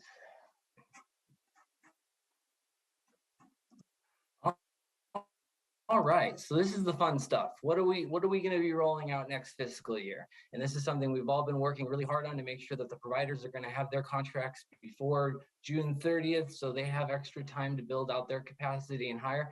But one program that was already just started its soft launch is housing liaisons embedded in HHS programs. So I can say one example is a housing case manager that will be at the Hawthorne Walk-In Center. And so we're doing 5 pilots at different locations that Health and Human Services have front doors, where they see a high level of inflow of persons that are experiencing a housing crisis. And we're embedding housing specialists at the locations so that they can work with those folks and get them connected. Another thing that we're designing right now and will be launched next fiscal year is a lived experience workforce training pilot. Essentially, in a nutshell, we are going to give people that have been housed or have lived experience with homelessness the opportunity to become case managers, if that is something that they feel in their heart to do. We will do that by a comprehensive training curriculum, also a paid internship where they will work at a provider agency for 6 months and be compensated for their time. And after those 6 months, get the opportunity to get onboarded and higher up, quite possibly with the organization that they're interning with. So we're looking to do 4 cohorts a year on an ongoing cycle, and this will hopefully build up the staffing infrastructure that we also need with the huge expansion of these rehousing programs in Washington County. We will be launching population B focused housing programs, rapid rehousing. We're calling ours enhanced rapid rehousing. Why are we calling it enhanced? It's because it's better than the way the federal government does it, and it's better than the way that the state does it. We lowered the screening criteria. We removed the barriers. We got rid of all the gobbledygook and made a very, very simple program where people can get financial assistance and wraparound services for anywhere from 3 months to 2 years. So this is really, folks that are newly experiencing homelessness, they were in a financial crisis, they have the ability to work, be educated, and maybe find a new career, and then after 2 years be set free to live their lives, right? And then we'll also be launching a thing called Rapid Resolution. This is a program that was originally launched through the Veterans Administration through their supportive services for veterans families, and now is considered a national best practice. And all it really is the ability to access one-time financial assistance if a household just needs one thing. Like, is one thing in their lives that is preventing them from either moving into a house or sustaining their current house, right? It could be the car broke down and they can't go to work and they missed their rent. And if they had the car fixed, they could go to work and then they wouldn't have this problem. Well, then let's just fix the car. It could be a household that found a unit and they just don't have the security deposit because security deposits are 2 times the rent. And most people don't have that in the bank especially when they're out on the streets or in a housing crisis. Well, let's just pay the security deposit and move on. So it'll be a very robust list of about 44 different items that case managers anywhere in the system, whether they're funded through us or not, can access for their participant to resolve their crisis. We will also be expanding the current outreach infrastructure. To give like a kind of like a ballpark side note, like the initial funding for outreach in Washington County was about $250,000 of federal funds. It was expanded pretty significantly through ESG COVID relief funds, and that was one-time funds, and those funds will be sunsetting at the end of this fiscal year. And so we're going to take on that additional outreach infrastructure that was built due to COVID, and then we're going to expand it even more. And the goal is to have 16 outreach workers throughout Washington County, helping people that are in encampments or in a housing crisis, don't have the ability to really walk through a front door to get those services. So that is something else we'll be launching early next fiscal year, actually July. We'll also be looking at some access centers and bringing more front doors to the system across Washington County. The hope is to bring at least 8 new front doors and equitably located throughout the county, as well as some continued shelter expansion, which Janine did such a wonderful job talking about before me. We'll also be expanding our permanent supportive housing programs, such as the Aloha Inn, right? We're going to keep working on building out these PSH, these units for people that need to live in a setting where they have wraparound supports right outside their front door, because they just won't be as successful if they're scattered site locations, right? So we want to keep building out that capacity for permanent supportive housing programs. All right. Oh, and I didn't even talk about, we're also launching a training academy. So, we noticed a gap.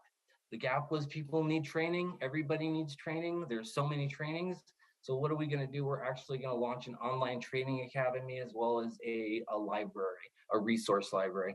And so this will actually solidify our training programs throughout Washington County, so that we know that every case manager is getting all of the trainings they need, all the updates they need to be doing the best darn job they can be doing and helping our neighbors get inside. Next slide, please.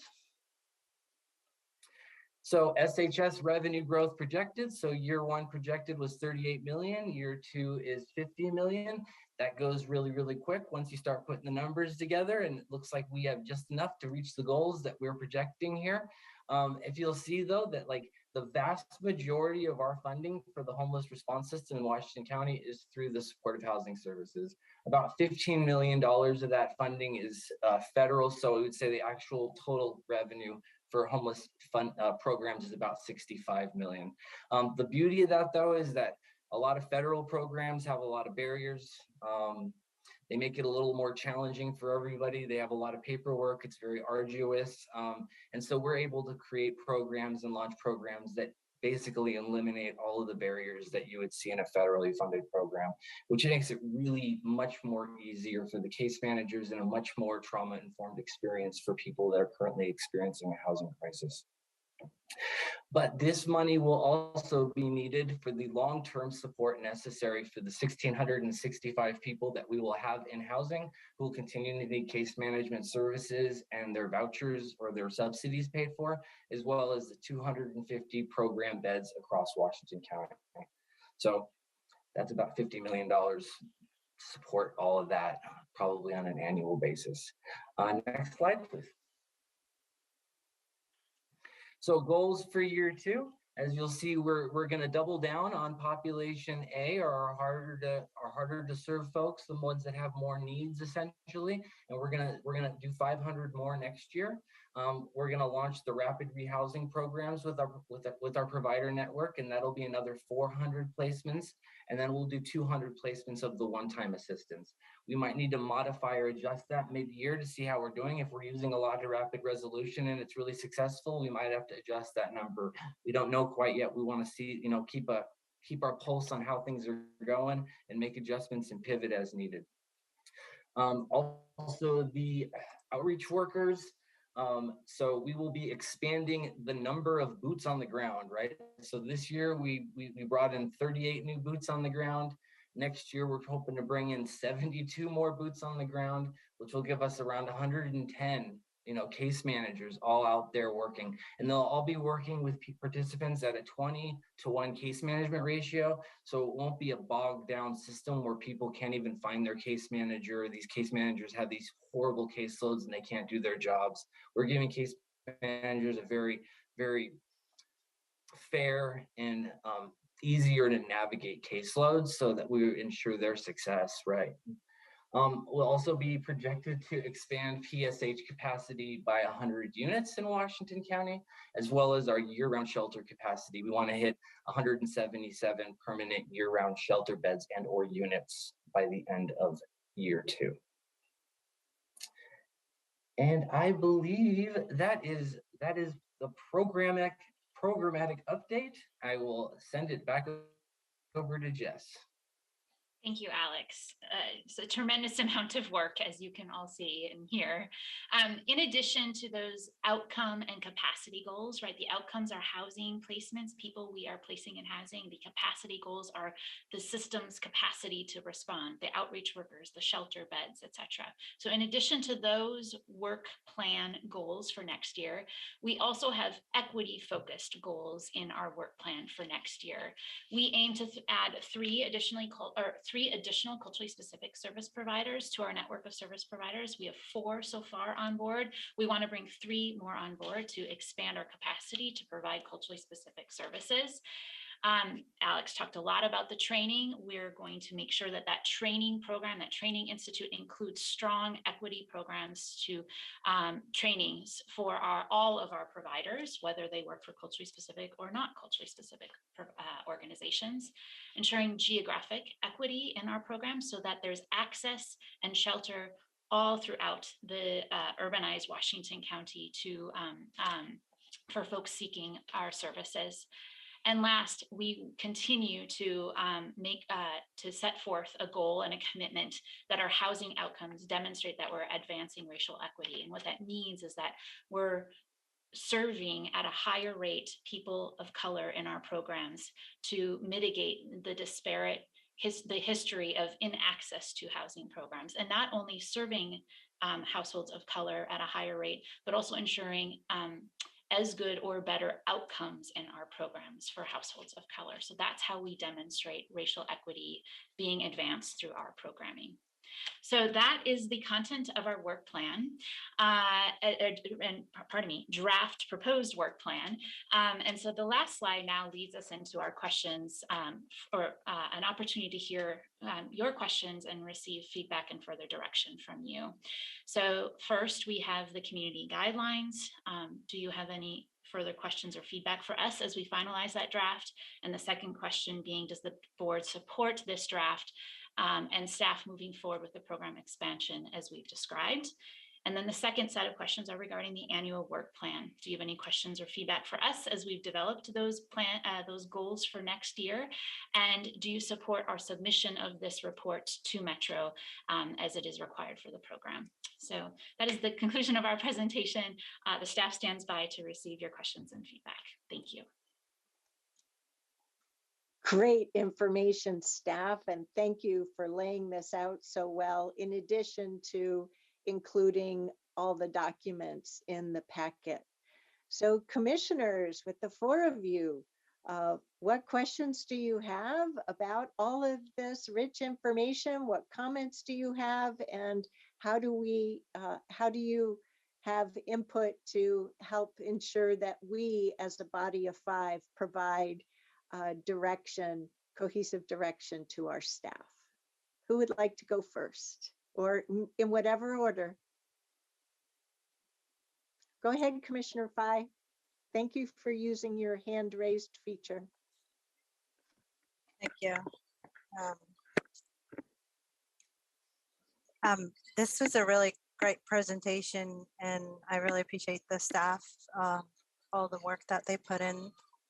I have they all seemed like our efforts of Washington County seem more focused on buildings and motels. And I'd like to ask a clarifying question around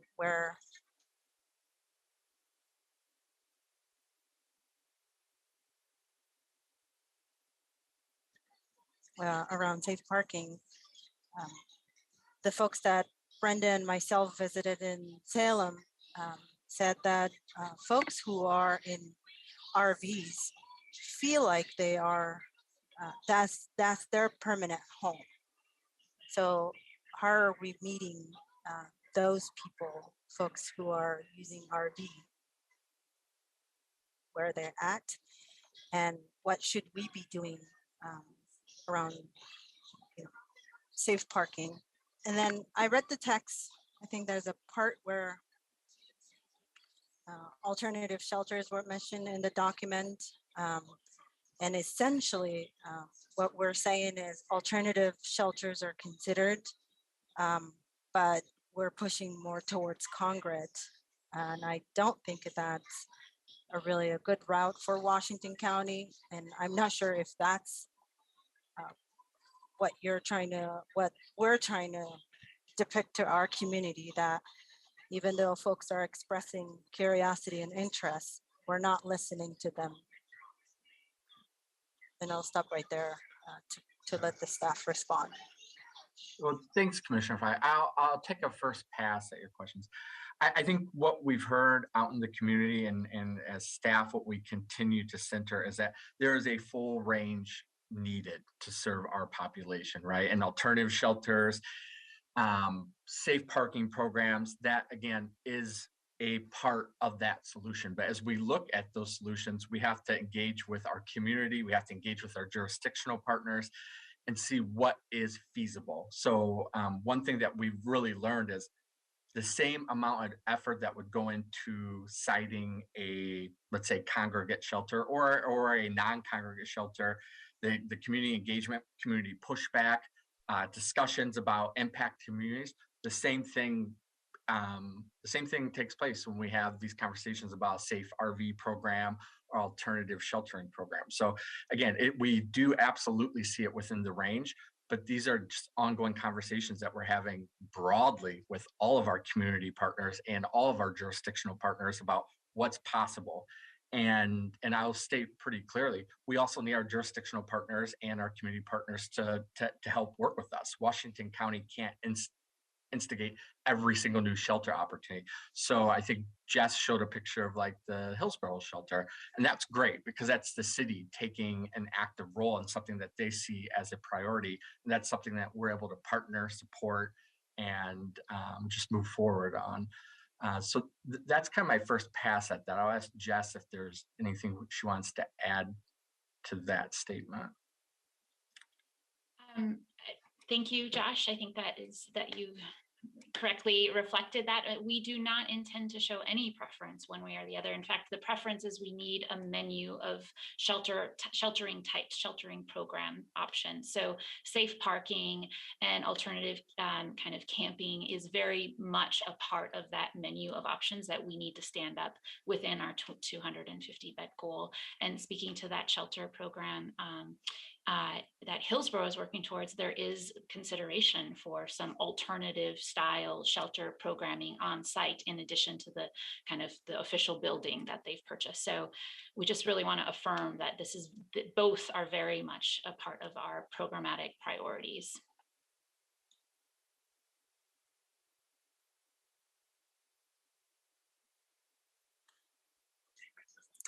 Um, thank you, Josh and Jess, for that response. I guess then listening to what you just said, I did not get that point across from these documents that you presented and the presentation you provided, that you're exploring all kinds of options and looking into a list of menus. So I guess my feedback to the first question is like, maybe make that explicit for our community that we're not gearing towards buildings and motels, that we're exploring all kinds of options here, and pod villages, RVs, safe parking. It's part of that, because I like to just say it might just be me, but I didn't get that point across. And I did get the point that, that we overlooked the interest and the curiosity of the people. And that was just me just reading as a commissioner here. So I would like us to maybe go back to the community guidelines for this shelter program expansion and make that explicit for our community, that we're not geared towards, sort of congregate, that we're looking for all the options, and we're looking all kinds of partnerships. And then I like to put myself, say I'm available to see what I can do as a commissioner to help with our partners to bring them to the table. If you are experiencing pushback, or anybody not being open to these options of exploring what's available, I like to offer myself to say, let me know who I should be talking to. But that's my first take on this draft document that you're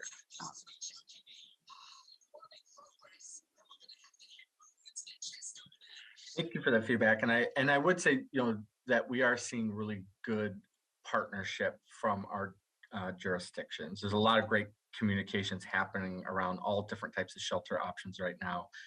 And I know Jess is leading, I think, sometimes weekly meetings about this. So thank you for that feedback.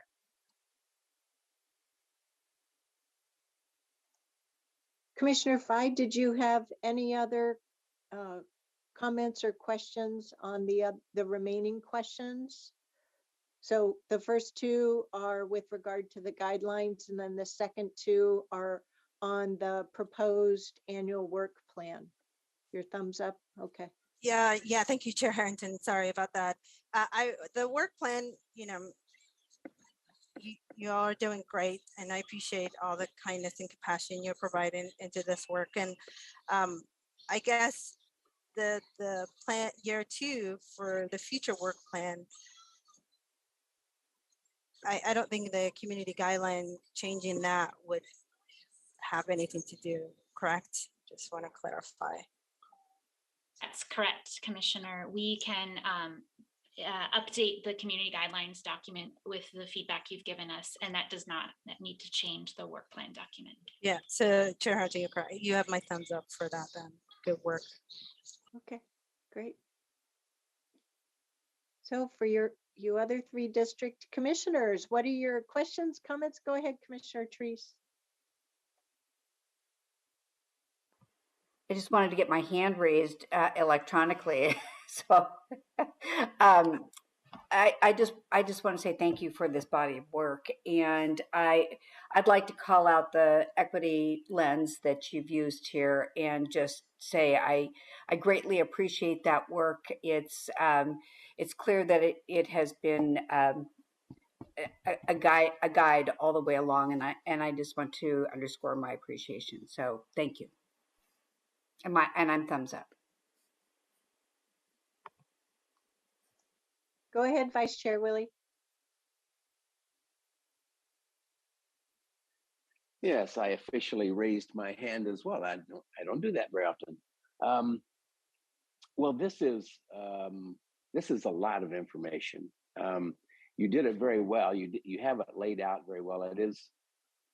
I'm guessing that's about it. It didn't have page numbers on. I'm guessing that's a 30-page document or something. But so here's a couple of questions. I think it concerns me a little bit, honestly, on slide 15 that your proposed outcome and capacity goals are pretty significant, considering that your supportive housing placements in the first 6 months, as the other slide showed, we're at about what, 20%. Some of the other statistics were pretty low as well, and I know that you communicated that it looks like we're going to hit our targets by June 30th, so that would be good. But then you've doubled it again for the year 2. I'm not questioning what your proposal is. I'm just saying that looks like it's pretty aggressive. What happens if we don't meet those criteria? Does the IGA reflect something? I mean, is there some sort of I won't call it punishment, but is there a downside if we don't meet those criteria? Thank you, Commissioner. I actually really appreciate you bringing this to clear attention. To ultimately answer your question, no, we are. The work plan is a required report, but it is one that we can adjust as we go over the course of the year if we have updated information that suddenly changes our assessment of what can be achieved in the course of the year. So this is our assessment based on all the information we've learned over the course of last year. And you are correct. We are still setting forth quite ambitious goals for year 2. Though with all the information we've gathered over the course of the year, we think they're even more achievable this year. So what you saw in the data that Alex was reviewing is really the reflection of about 6 months of time when no housing was happening, because all of the preparation, the hiring, the system building, the training was happening. And in year 2, we will be starting with that work already underway or already sort of building upon that systems work that we spent the first 6 months doing. So knowing that we're going to get to about 350, maybe 400 housing placements in year 1 makes us hopeful that we can and should continue to set ambitious goals, because we can achieve those goals in year 2. And we think we'll actually catch up and fill the placements that weren't filled in year 1. With the second goal, we decided to just not even launch that program. It wasn't ready. Our partners weren't ready. So now they are ready. And so again, yes, I want to concur with your assessment that we are setting ambitious goals, though we think the information supports that. And also, if we learn more along the way, there won't be any penalty or conflict, or we won't be breaking our IGA if we have to adjust those goals based on that information. And maybe I can just piggyback off on that really quickly. I think in my experience standing up housing programs over the last 15 years or so, what I'm seeing on the back end, which most of you don't see obviously, is just a increase in the pipeline of folks coming through. And I mean that in all the right ways. We have just seen a massive expansion of the amount of folks who are getting into the system, who are getting subsidies in their hands, and who are out there looking right now. Hundreds of people who are looking right now. And so in my estimation, in my experience, I feel very, very confident that this program is going to expand rapidly. We're going to start hitting some really big numbers in the next 6 to 12 months. Well, and I think the reason, one of the reasons why I was thinking that, and I could be remembering this totally wrong, so feel free to tell me I'm wrong. It seemed that our allocation, between the 3 counties, was set for 3 years and then subject to reevaluation.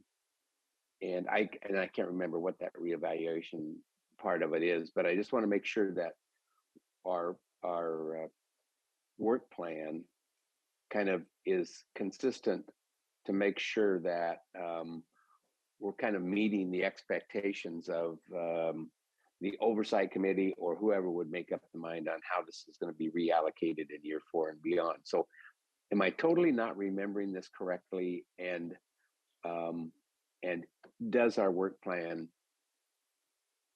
is it consistent with where we want to be in year 4, 5, and 6 to make sure we continue to get our appropriate allocation of the overall pot of money. Thank you, Commissioner. It's an important question to be planning ahead. I appreciate that. It's a slight adjustment on what you're describing. It's not a reallocation of funding. It's the reconsideration of the allocation formula. So right now, our percentage is based on an assumption that Washington County generates about 33.33% of these taxes that are being collected. And at the end of year 2, our IGA states that we, as 3 counties and Metro, could come back and reconsider that formula that results in our 33.33% and adjust that to be more reflective of actual collection. Okay. So right now, the revenue projections we are sharing with you are based on that 33.33%. It is possible that that formula will change, and we would adjust all of our programming work according to any changes made in that formula when the jurisdictions cross that bridge. Okay, thank you. Just two more quick questions. Actually, one observation, one question. I can't find the slide where you said how many more people you're going to hire this year, but are we, and realizing it's been a fast, steep ramp up on that, I get that. What are we approaching basically full capacity of employees that we're going to be hiring so we can start continuing to do what you're talking about, doing the training and kind of get everybody, I guess, get the whole team together, and are we ready to go? So are we getting close to that in year 2? Commissioner, on this slide here, we talked about hiring up of staff in our community-based partner organization. So moving from 38 to 72 additional for a total of 110. So that represents our community-based partners staff expansion, if you will. And they will begin hiring those staff as soon as we execute those contracts and get them funded to do so. But to complete that thought, I think they are nearing the full capacity of the 38 staff that we have contracted with them to hire this year. If your question is about our own department staffing, the team has been growing quickly over the course of the year. We are currently hiring for a couple of positions, and I think there are several positions that are considered in the budget, but I defer to Josh to describe any of our departmental position work. And before Mr. Kreitz actually answers that question, Commissioner Willie, staffing needs for Washington County to support the SHS program and these goals will be included in the proposed budget, and we can dive deeper at that time. We're in the process of budget review, so I would kind of ask we don't go deep into that rabbit hole at this time. Yeah, that's a good point, Tanya. So thank you for that, and I'll look forward to that conversation when it's a little bit more appropriate and we're talking about the budget. So yeah, I was just wondering if the housing workers at 110, is that about where we're going to be at the end of the day? That I didn't mean to get into the budget side of things. I was just strictly talking about how much further are we going to continue to ramp up. But I can wait for that kind of conversation at the appropriate time. So thank you for that. And yeah. And then the last thing is, as I think you all know, I have had the opportunity to tour the Bybee Lakes facility. It obviously is housing a significant number of people and doing some great things, but it is privately ran. Is when we talk about diverse shelter options, would we consider possibly talking about working with an organization that's more on the private side of things and participating with them, I guess, so to help us reach our numbers? Thank you, Commissioner. Excellent question. Yes, there's no consideration for nonprofit status versus for-profit status of our community-based providers. We currently have a pool, actually a tri-county curated pool of qualified providers for supportive housing services of more than 100 organizations now.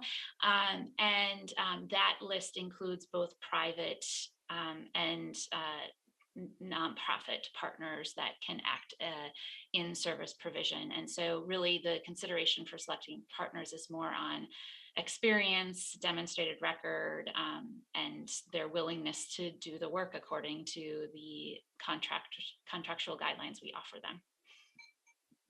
Okay, that would be great. Thank you very much. I appreciate your hanging with me on that. Didn't mean to take so much time. Thank you, Chair, for giving me that additional time, and I'm thumbs up on both of the questions. Thank you, Vice Chair Willie. I'm sorry I missed a portion of that as the internet kicked me off because I usually learn from your questions and the exchange. So thank you. Commissioner Rogers, you're up next. I just have two questions, and I'm thumbs up as well. But the questions are, first, you mentioned that you were excited that the number of people who responded to your, I'll call it a survey, but I think it was a little different than that, was very high, but the number seemed very low to me. I mean, there wasn't that many of them. So help me to understand why that exceeded expectations with such low numbers.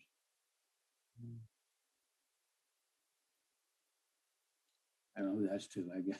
I'll jump in here and I'll invite Janine to piggyback if there's anything I leave off. Thank you, Commissioner. It's an excellent question.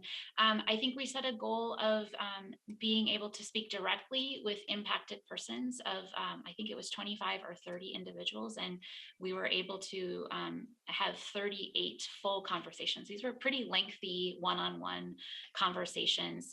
It was a survey that of questions, but it was conducted in a one-on-one setting for so a lengthy kind of interview conversation. So it's quite a bit of staff work to pull together those one-on-one conversations with our stakeholders and impacted individuals, which was different than the sort of the public survey link, which allowed individuals to just answer the questions individually online. So that's why we saw such a difference in the number of participants in the various surveys, because the quality of the survey was kind of a different structure and experience. I hope that helps answer your question. Yeah, it does. It just, yeah, for somebody who is not understanding exactly how that worked, they would draw the impression I did that, boy, that's not much of a survey, but I get it. You went more in depth, and you might figure how you scope that explanation so that any reader might say, okay, I get it. So I think somebody else going to say something? Oh, it's Janine, it's me. Okay, so in addition to that, we also looked at the capacity of the shelters, which is why the stakeholders number looks the way that it does. And also when it comes down to the impacted people who are experiencing homelessness, we took a look at the population within both of the shelters that we went to, which was the Cloverleaf and Beaverton shelters. And we set goals based off of the number of people that are actually in our shelter programs. great, thank you. I understand. I just still think it might be enhanced, your report, by kind of describing why those two are different. The next question is much more complicated, and I would say it goes to Tom Carr, and it needs to be at some point, I guess, for the record. You spent a lot of time talking about equity. This board said that's one of our key mark issues, and I don't take exception to how you portrayed it. But there's been a lot of court cases recently about quotas, and it seemed to imply that there were going to be quotas in what was presented. It said, well, we're going to specifically identify certain impacted groups, and we're going to target them and give them preference. And so, Tom, based upon U.S. court cases going now and everything from education to various programs, can we have, I call it quotas, you may not want to use that word, but can we do that? Yeah, I wouldn't, Roy, call it quotas. Incentives and targeting, especially historically challenged communities, have generally been upheld. I'm not really up on the law as much as I'd like to be to answer your question completely, and I'd like to do a little bit more research. But generally, the way this program is structured complies with the law, because we're not talking about quotas. You're not saying you have to have X number of people in a category. What we're saying is providing incentives to address historical inequities, and I think that's generally supportable. I see Josh nodding. I know in the educational area, there's been a lot of cases recently in regard to certain universities who gave preferences, as you say, for certain reasons, and they've been found not to be lawful. And so I always get concerned when we start saying that's what we're going to do. I don't disagree with outcomes sometimes, or what we're trying to accomplish. I disagree with statements that seem to imply that we're using some preferential treatment, which is not equity. I mean, that's different. And so I just, the wording there might need to be polished a bit, but I understand your position, Tom. I wanted it, so I understood it. If we ever get that challenge on this particular issue, it's on the record. Well, so. And Commissioner Rogers, I'm happy to look at it a little bit more closely and give you a more formal opinion. I think that really the outcomes are what's important. We have so many people that need the help. I think that these folks are doing a great job at across the board at helping everybody they can. And so, but I'll make sure that we're within the letter of the law. Thank you, Tom. Again, I take no exception to what we're doing. That's why I'm in favor of the report and what we're trying to achieve. I just want to make certain that the perception is not different than what we meant to be. I appreciate your concern about making sure we stay on the right side of the law. Yeah. Okay. Thank you. That's all I have. I'm in favor.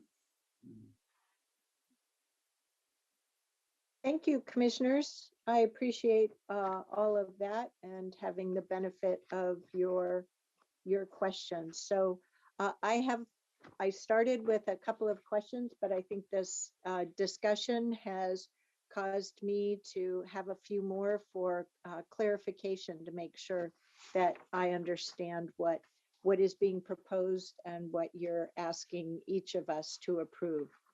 So I'm going to start with slide number 6, I believe it is, on the community guidelines for the shelter program. Yes, thank you. So I had a meeting with some constituents late last week who expressed concerns about the methodologies used to perform different surveys. What I got out of your presentation for me clarified that what I was hearing from them was more about, sort of check the box surveys, which from your presentations and answers to district commissioner questions, sounds like that public facing one was more of that style, and I may be summarizing its style incorrectly. But the question that I have is, in addition to your surveying through in-depth conversation of folks actually impacted by homelessness as they've been taking advantage of services or utilizing services at both the Cloverleaf and the Beaverton shelters, did you also do any in-person surveys with folks that are in some of our homeless encampments? So although we weren't able to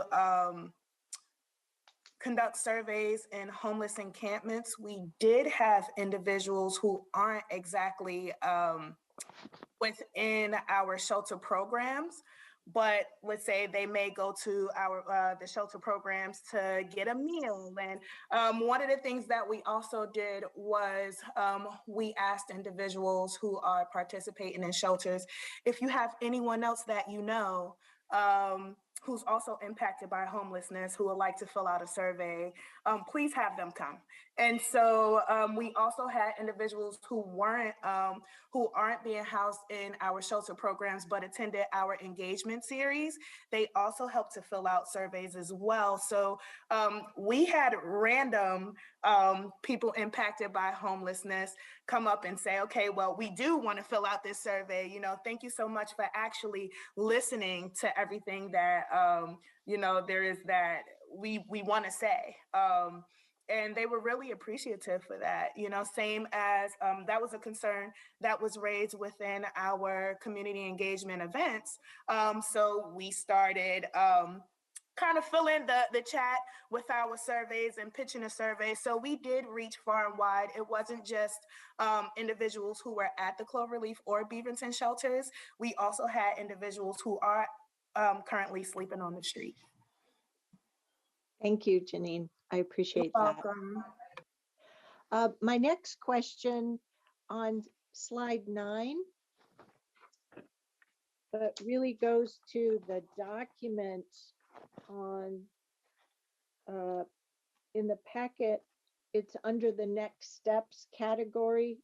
This second to the last page at the bottom, second paragraph, where it talks about staff will convene a team to consider potential sites as they are identified using the community guidelines to assess fit, priorities, and next steps. Staff will bring forward any potential sites for the Board of Commissioners consideration before moving forward, blah, blah, blah, blah, blah. So I think the 4 of you here today have done a good job in my mind of helping me understand, you know, through the course of the program and today's presentation, that there's the physical siting, the locations, but then there's providing the services. And much of what the county does is providing the financing and the framework for providing the services and achieving the goals of the measure. Did I get that right, Josh and Jess? That latter part? So I'm describing it A-okay? Okay, so my question is this. I'm struggling a little bit. I can imagine that if the county is going to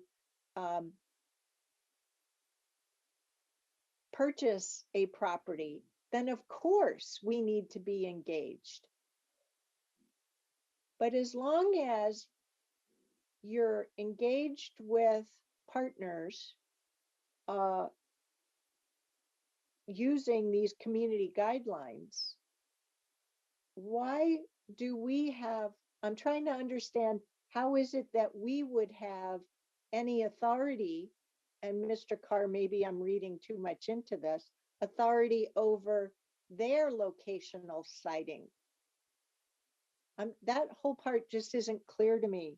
And maybe I missed it earlier in the document that explains why the commission needs to have a role in that physical siting. Could you help me better understand that, please? Thank you, Chair. Excellent question. And yes, if the county is considering the acquisition of a property, that very much changes the nature of the process and discussion that our leadership would engage the board in with any such site. And so far, as exampled with the 3 sites that are under consideration in Beaverton, Hillsborough, and Tigard, we aren't the owner. However, in all of those cases, we've been asked, it's more about early coordination among staff, because in order for these acquisitions to move forward, the other jurisdictions need to understand the partnership, the criteria, expectations for operations, and the future work with our side of the equation, the service provision of those shelters. And so I think in such cases, it would be more about keeping the board informed of such sites that are under development, but not needing formal approval, because you're right, those would not be buildings or properties that are our jurisdictional authority to determine. I hope that's a helpful answer, but like anyone wants to back clean up, please jump in.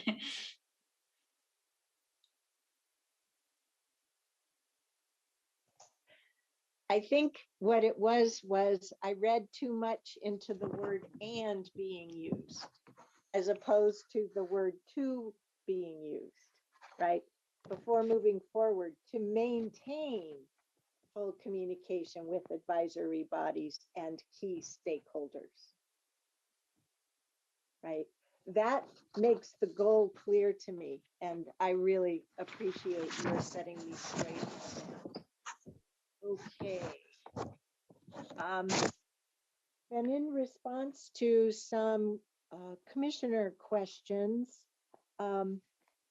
if we could go to slide 15, or I need to identify the slide number. I remember when Ms. Smith was summarizing, or no, I'm wrong about who was doing the summarizing. Someone during the presentation talked about how we had a successful year for our severe weather shelters, our emergency shelters. That's the right word I should use. And how moving forward, it may be more difficult ahead to hit that same level. So when I got to slide 15 with the SHS table, right? So here's where I may have confused two topics. So when I got to this slide, I was like, okay, let's see. We went from having year-round shelters just for families, women and children, to now this year having year-round shelters for individuals, men, women, and couples. So I feel good about that. And I don't know if I just misunderstood that our year-round shelter goal is going to be hard to achieve, or if it's that emergency and severe weather shelter. So I got something wrong there. Can you set me straight? And if we need to take it offline to save time, I'm happy to do that. Actually, Chair, you're tracking very closely. I appreciate that. It is confusing. So basically, winter shelter capacity is what we have in lieu of having adequate year-round shelter capacity. And so we locate the operations of winter shelters as best as we can, with as much capacity as we can locate, because we know how critical it is to have emergency shelter options during those at least 4 months of the year. And right now we're extending them as long as we can have access to the buildings to extend them in. But the goal is ultimately to stand up a year-round shelter capacity. So we're not opening and closing shelters. It's going to take us time to get there. Many of those shelters that have recently been potentially identified are going to take years for our partners to build out. So we're going to be left to lean on winter shelter capacity. And every winter we have to cite those. We have to identify where we can host them. We're using the Cloverleaf right now. It's been a great resource. We don't know if that will be a resource we can revisit next year yet. So that's the kind of scrambling of the shelter beds that we do every year. And this goal represents our commitment to stand up that permanent, year-round shelter capacity. And in the meantime, we'll do as much as we can by way of winter shelter in its place. So for this table, the housing workers, we have 38 on board now. For year 2, this is conveying you want a total of 72, right? Not adding 72 more. I'm sorry, the way we structured this table was to show you the goals we set in year 1 with the goals we're setting in year 2.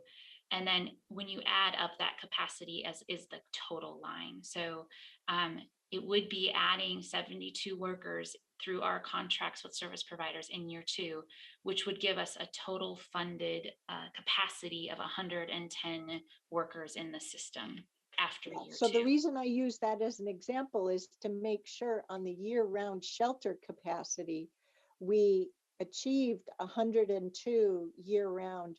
We're adding 72 more in year 2. We're not going backwards, but rather we're adding 72 more. Okay, That's great. correct.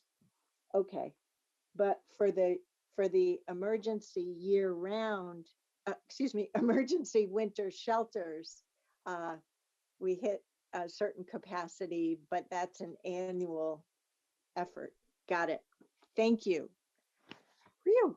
I'm in the home stretch, folks, and these are just clarifying questions.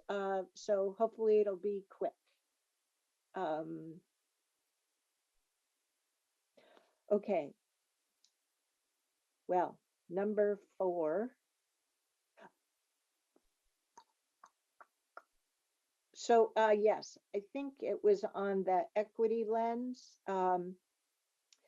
The measure outlined equity requirements, correct? So it isn't just based on our own equity resolution that we passed 2 years ago. Well, that's very correct. There's a lot of equity requirements in the measure. Okay. And then 5th question, on the IGAs, you were answering a question for Commissioner Willie on the revenues. And I have forwarded 1, maybe 2 of the finance memos that the oversight committee has gotten from Metro Finance on the incoming revenue and forecasts. I believe all that information is publicly available and online. So if commissioners want it. But commissioners, this is my question to you is, do you want me to make sure that as Metro staff provides that to the oversight committee, I can just forward that and highlight it to you via your inbox? Is that something that a majority of you would like? Sorry, I'm having trouble seeing. I see 2 thumbs, 3 thumbs. Okay. And then lastly, where Mr. Carr was talking about the incentives, to Commissioner Rogers' question about quotas. Staff, and this includes Mr. Carr, it's my understanding that the measure outlined goals to be achieved, that there's a lot of flexibility in how we go about that. And maybe that's the word where the word incentives comes in. But more specifically, given that the measure that the voters approved had legal goals, we're being required to be accountable to progress towards those goals.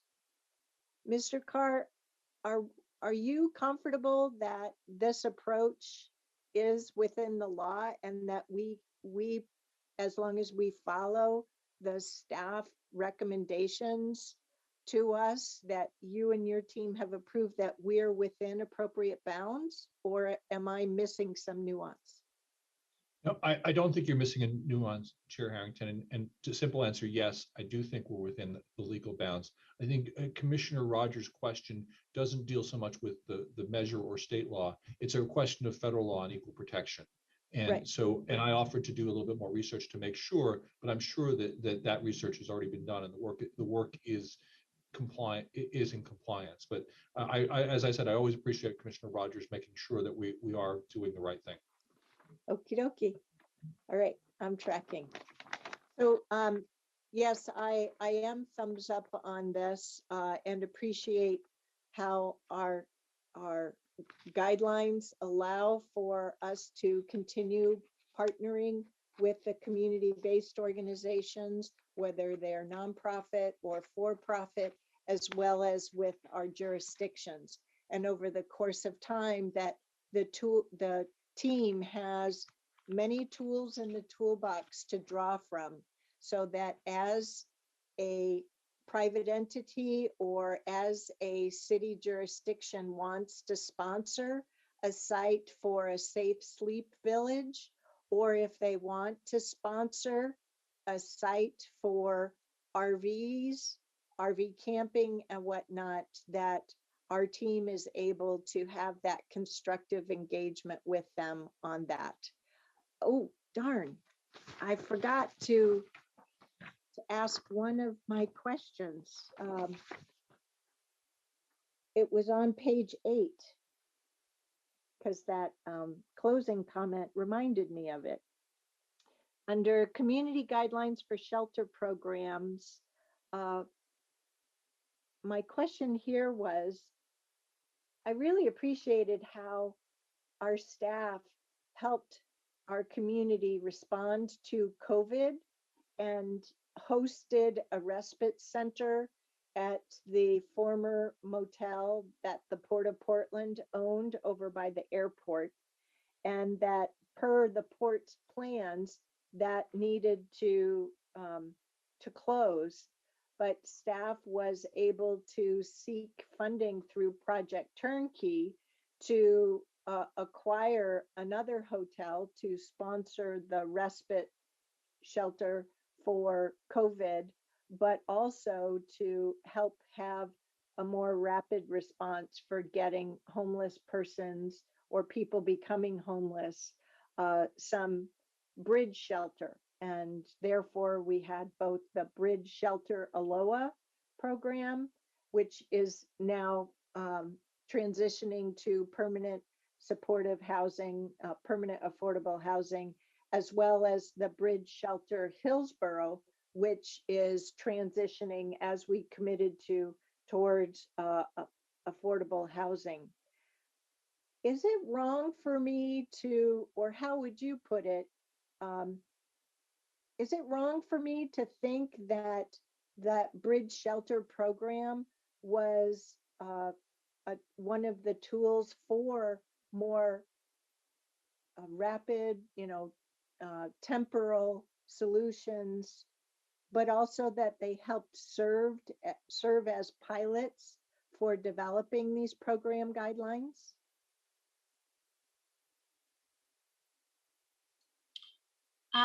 I think that's, sorry, I'll invite Josh to help answer this question too. I think that's a fair description.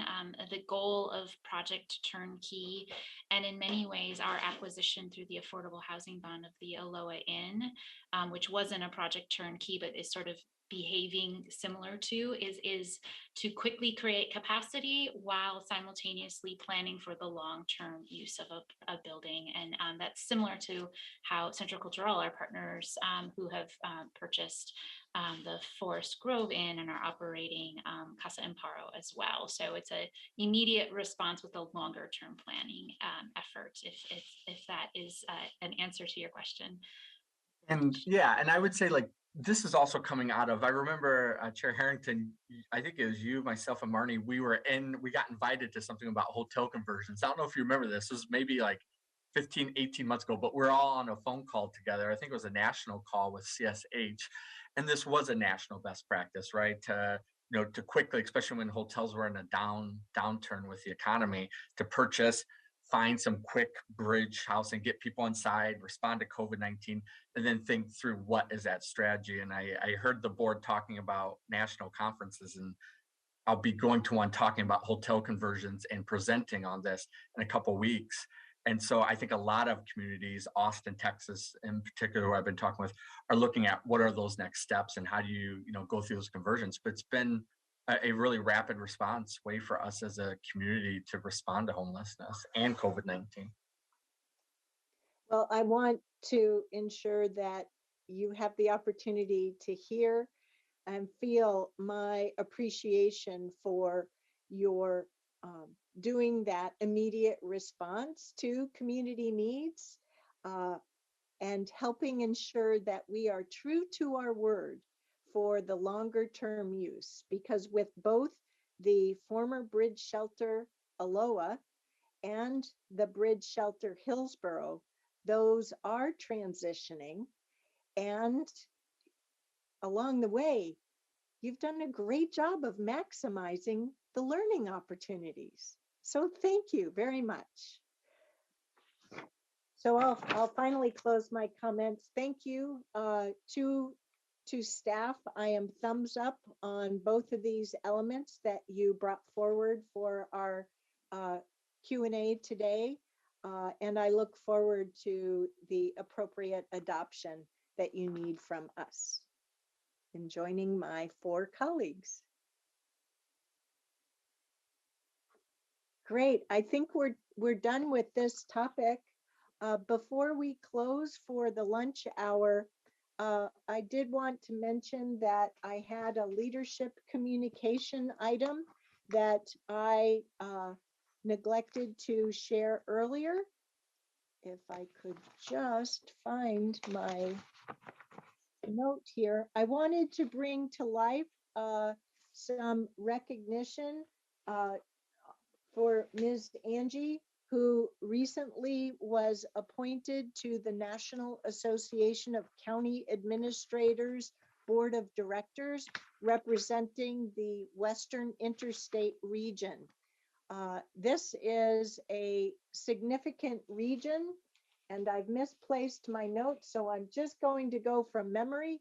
It includes the states of Oregon, Washington, Idaho, New Mexico, west of the 107th parallel, then or longitude, Arizona, Alaska, Hawaii, Utah, and Idaho.